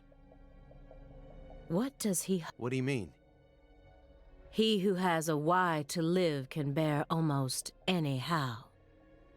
No more Nietzsche. Please, just stop. I feel like my ears are gonna start bleeding. Hey, Agent Jones. Wanna know why I love Nietzsche's quotes so much? Sure. I first discovered Nietzsche in a shelter after Katrina. At the time, I was shell-shocked, hopeless. I wanted to die. How could a 13-year-old girl go on living alone with her little brother? Then, in that shelter, I met a college professor. His school was damaged by the hurricane, too, and got closed down. He also lost his family and was living there in the shelter just like me. So we gradually started spending more time together. I'll never forget the 3 months I spent with him. He loved Nietzsche. And out of all of Nietzsche's quotes, there was one from Thus Spoke Zarathustra that he repeated over and over again. Better know nothing than half know many things. Better be a fool on one's own account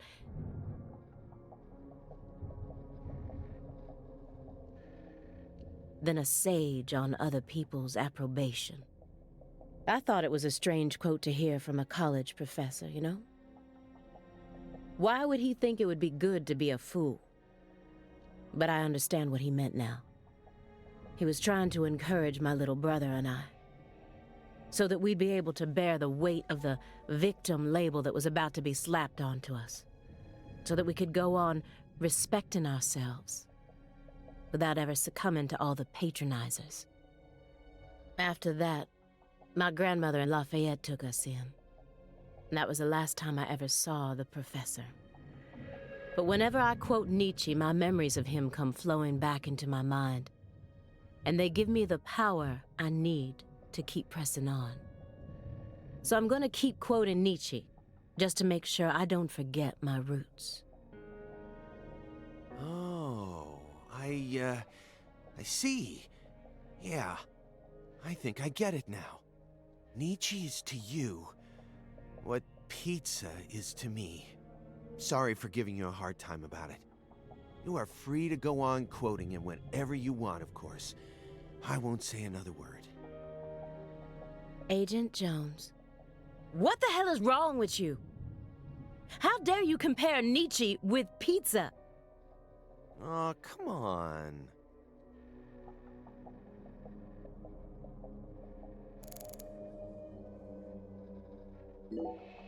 Let me get one thing straight. You started this investigation based on an anonymous tip, right? What kind of a tip was it? Phone or mail? What does that matter at this point? This may surprise you, but these kinds of details really eat me up inside. I always get hung up on the most insignificant of details, especially during the most vital times. For example, you know how people go to bed early the night before they have a big job? That's exactly the time where I start focusing on meaningless nonsense. When did I last clip my nails? How long is my milk good for? I just can't help myself. I can't resist the need to know. It's just the way I am. It was sent in an envelope.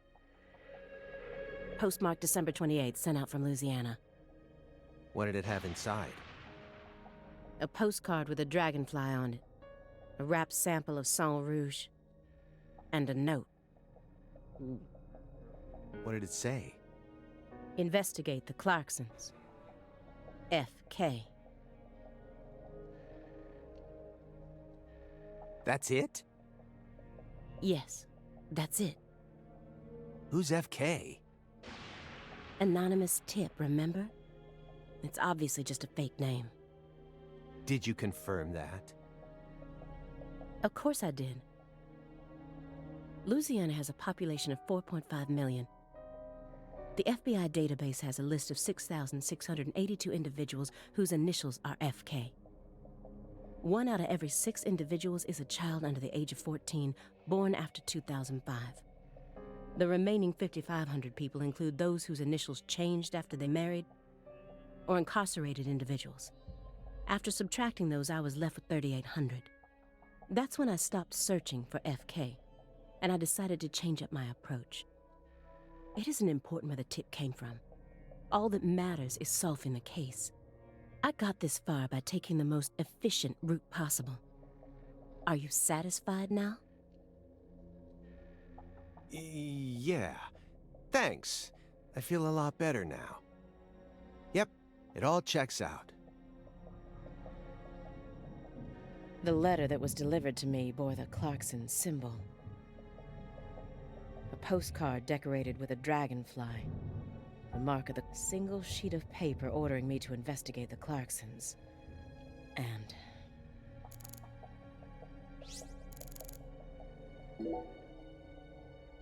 who collects vinyl in an age like this when you can stream just about anything? True. Morgan's got refined taste. You really think so? Now, even I thought they were cool back when the vinyl revival first started. But now, every suburban mall has its own vinyl shop right next to the novelty store. At this point, it's become a solid component of modern snobism, which only makes them that much more uncool. People who know nothing about real music are buying them up just so they can decorate their walls with cute album art. How do you ever have time to enjoy anything when you're always so busy putting people down? Excuse me? You're like IBS. You keep flaring up at the worst times and there's no end in sight. And when you're alone with Morgan, it's just an all-out war zone. We're in the middle of a very important investigation right now. Don't you think we ought to take it seriously? To me, it just looks like you're putting yourself under a lot of stress for no good reason.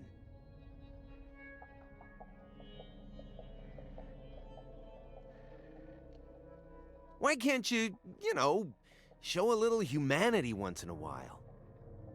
Does one need humanity in order to track down criminals? Yes, one does. Or at least I do. Well, I don't.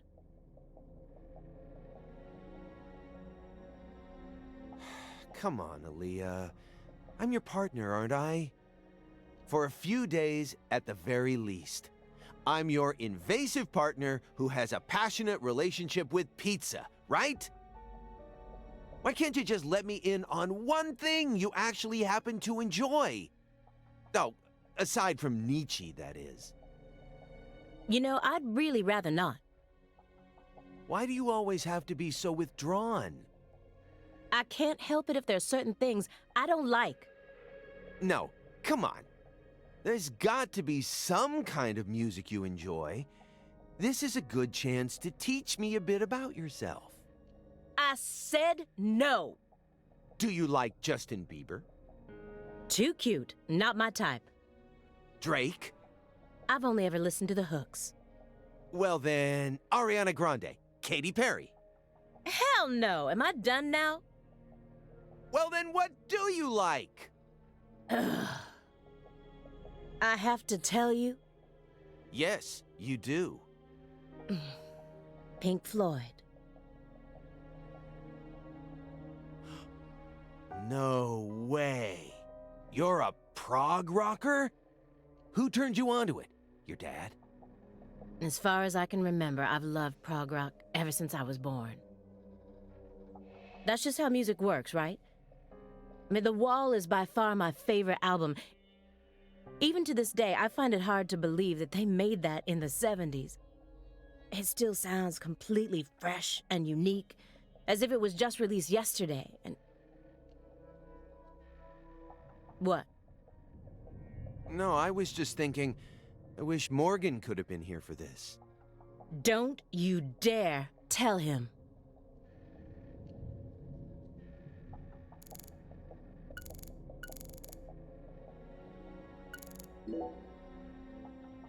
Oh, Aaliyah.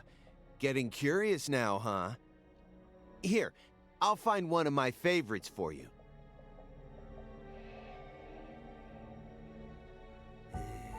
How about this one? Who Framed Roger Rabbit, directed by Robert Zemeckis. It's a fantasy movie that mixes real actors with cartoons, using what we'd call CG these days, I guess. Yeah, I know that one. It's the one where Michael Jordan plays basketball with all the cartoon characters, right? What? No, that's Space Jam. It's not even the same director. And besides, that one has the Looney Tunes in it. Whatever. Either way, I'm not watching it. Fine by me. You know, you're really lacking in the cute department. Is that supposed to be an insult? No, not at all. I'm just trying to help you turn a new leaf. I'm your invasive partner, remember? Why do you care so much? I like myself just the way I am. No, wrong answer. I think you could use a little more softness, you know what I mean? That would definitely make it easier for people to help you out, you know. You're flawless, intelligent, and charming. All you're missing is some soft spots. Soft spots? Yeah, you know, like when people find out a super serious politician is out. You've got to have something. Well, I don't. End of story. Hey, uh-oh. The lady doth protest too much, methinks. What do you mean? I just said I don't. Which means you definitely do. Well, what is it? Come on, I gotta know.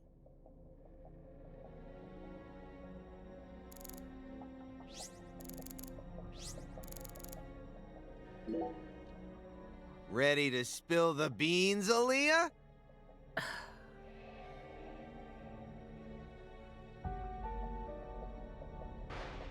I'm afraid of thunder.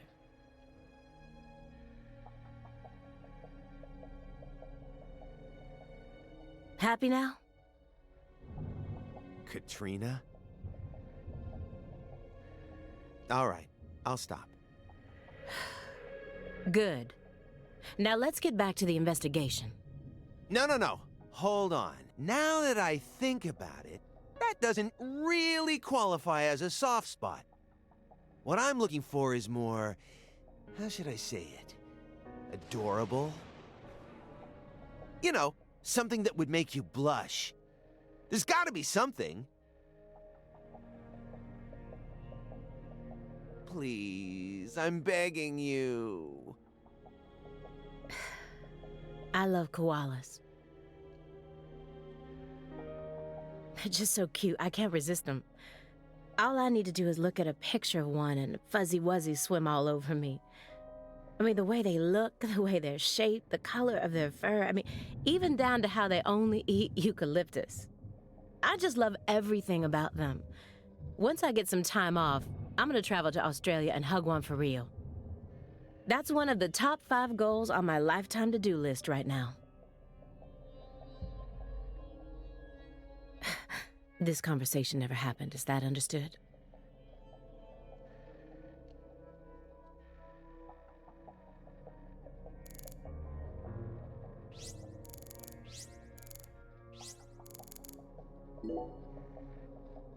Hey, Aaliyah, sorry about before. I went a little overboard. What are you talking about? Okay. Chicagoans all love deep dish pizza. We can't live without the damn stuff. I admit it. That's why I always get so emotional whenever we talk about pizza. I'm sorry. That's okay. It had already left my mind. Well, good. Pizza should always be a peaceful dish, no matter what's going on. By the way, do you eat hot dogs? Why do you want to know? Just tell me, do you eat them? Every now and then, yes. Okay, so what do you put on your hot dogs? What is this? A personality test? No, nothing of the sort. You see, the thing is, we Chicagoans are very tolerant when it comes to pizza preferences. But hot dogs? Well, that's a different story. Meaning? I just can't stand those people who put ketchup on their hot dogs. Huh? Mustard is the only condiment that people should be allowed to put on their hot dogs. Anything else is heresy. And yet, look at our world today. Do you know how many people are out there dripping ketchup all over their franks? I mean, let's think about this. What is ketchup, exactly? Ketchup is a condiment meant for French fries, right? It was never meant to be an accessory for hot dogs. It's out of the question. You got a hot dog, you use mustard. It's an unspoken rule.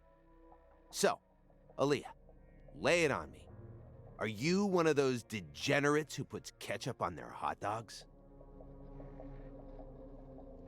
I do. I put ketchup on my hot dogs. Of course I do. No. Well, this partnership isn't gonna last long. You've definitely convinced me of that. Oh yeah? Well, good. From the moment we started this investigation, I always assumed it would be a one-time only thing.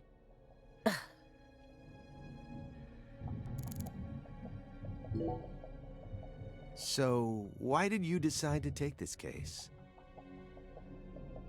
Because it's my job. Really? I don't buy it. Why not? You aren't just following orders here. You've got way too much emotion invested in this. Some kind of special emotion. There's no use trying to hide it. Despite how I may look, data analysis is my forte.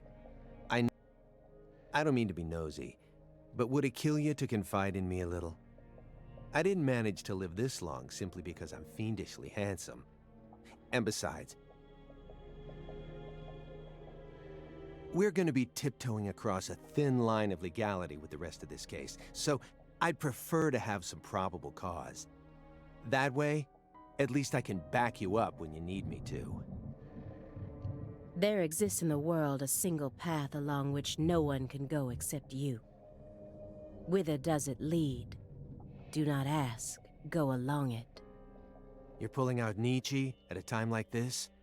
Come on. I have a little brother.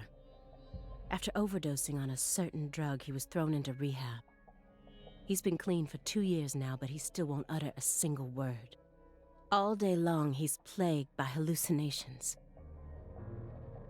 He can't tell if he's dead or alive, if this is reality or if it's all a dream. Sang Rouge? That's right. The doctor can't tell what's causing his condition, so they can't treat him. He just told me to prepare for the possibility that I may never get my brother back. This was his. I bought it for him after he graduated high school and found a job. He never got a single chance to wear it, though. Someday, I believe that he'll get better, and I'll get to see him put this on and head out to work. So you think that if we nab the person behind all this, we may figure out how to conquer the addiction? Right. You really think it'll be that easy? I don't know. But I can't just sit around and do nothing. He's the only family I have in the entire world. What about your parents? When I was only 13, Katrina took him, leaving my 7-year-old brother and I behind. I'm sorry. It's fine. I've already dealt with my past. Now I'm just working as hard as I can to complete the duty I've been given. Yeah. Hey, Agent Jones. I just want to double-check one thing. You didn't find anything in the bathroom. Nope. Nothing in there. It must be the bedroom then. Just like I thought. Are you serious about this? Huh? Now you're having second thoughts? Well, not exactly. Then what? I understand how you feel. But he's got an incurable disease. And he used to be one of us. So? The truth he's given us so far could all be completely fabricated. He's a genius lone wolf agent who solved nothing but difficult cases during his years of active duty. That's what they told me at Quantico, at least. Over and over again, I had to listen to them talk about how no one could ever replicate the kind of work he did. but let's be real here. You saw his face, didn't you? It was inhuman. It looked like the face of a killer who's been possessed by death. Patricia Clarkson is here, in the next room, only a single wall away from us. After 14 years, he went back to Carre, kidnapped her, and imprisoned her here. He's trying to complete something big right now. Something that's deeply connected to Saint Rouge.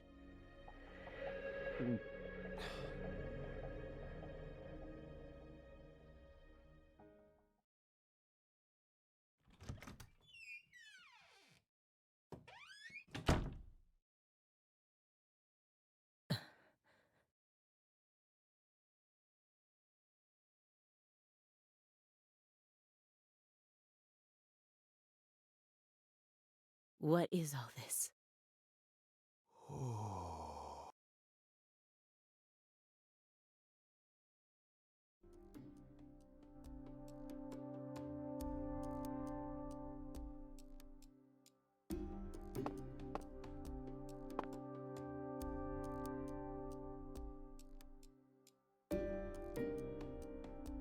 Pictures of people from Carre.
And this wall is dedicated to Greenvale.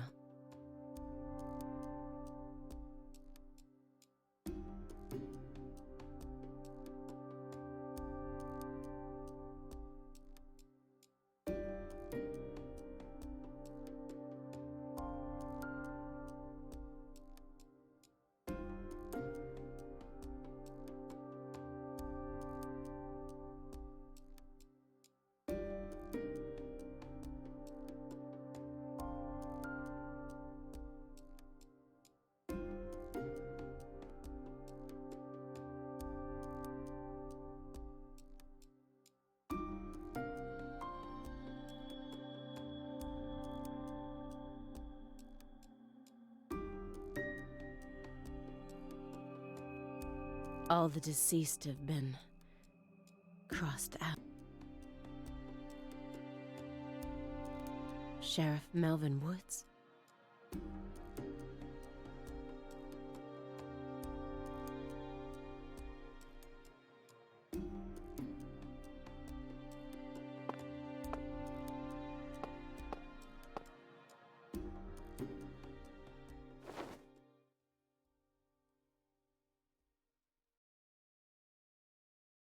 Lise Clarkson?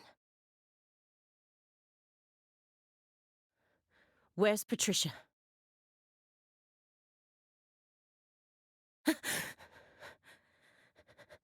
That's our altar.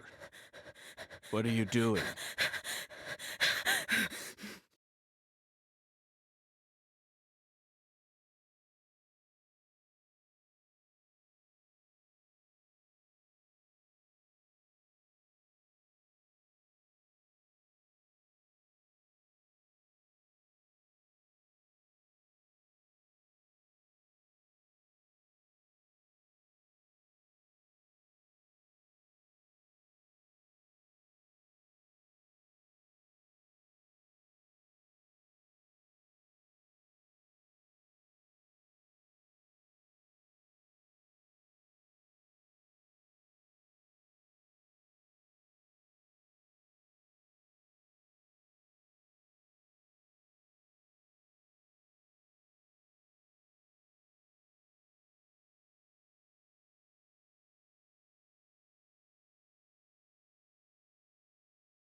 York!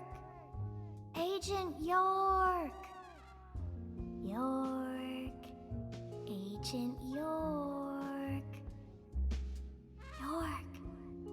Agent York!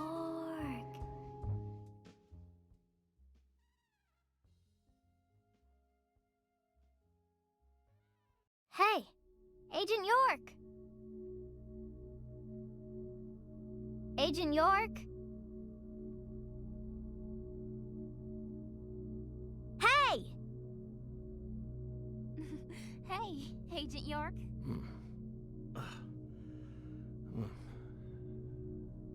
You're Lise Clarkson.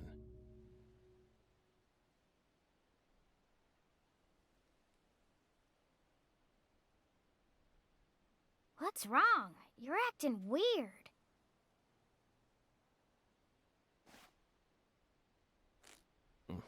Sorry, Patty, I'm fine now.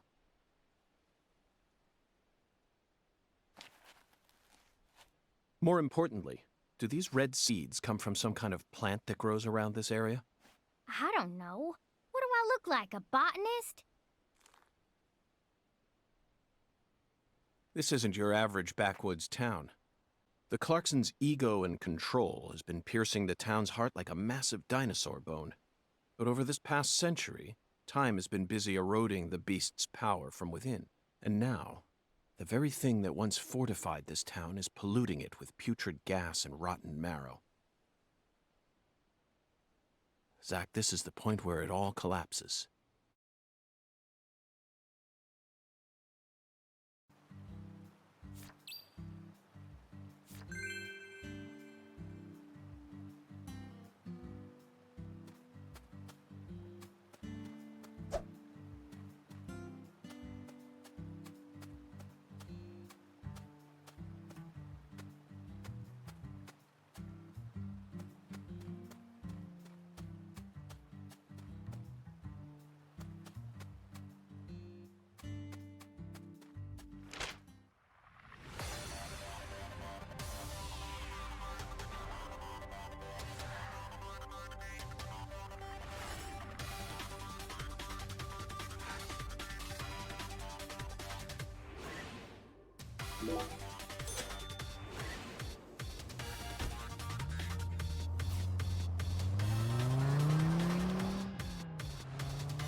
Did you notice anything strange before your daddy went missing? Did he seem different from usual, or say things that didn't make sense? Nope.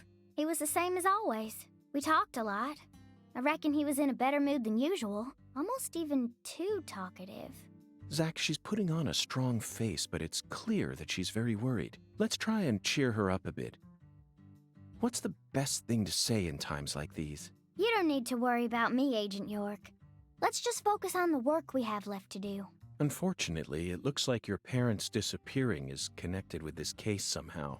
Yeah, I know. Melvin seems to love you so much. It's hard for me to believe he would just disappear and leave you all alone. Something must be afoot here. I wish I could tell you I'm sure they're okay, even without any evidence. But I hate lies, Patty. I can't guarantee that they're safe. That's my honest opinion. I'm trying to prepare myself for it, but I want to hope that they're okay. Of course. Zach and I feel the same way, but if you happen to think of anything that might help, please let me know. Even the tiniest piece of information could end up coming in handy. Yeah, I understand. But I really don't know anything. I just feel like I know that Mama's okay somehow. Meaning? Even when we're apart, I can always tell how my mama's feeling. You know, like how twins can sense each other's feelings? But that's it. I can't tell where she is or what she's doing. Besides, I'm just a kid. Can't really trust what I'm saying, can you? Zach, it seems like she and her mother possess some kind of secret bond.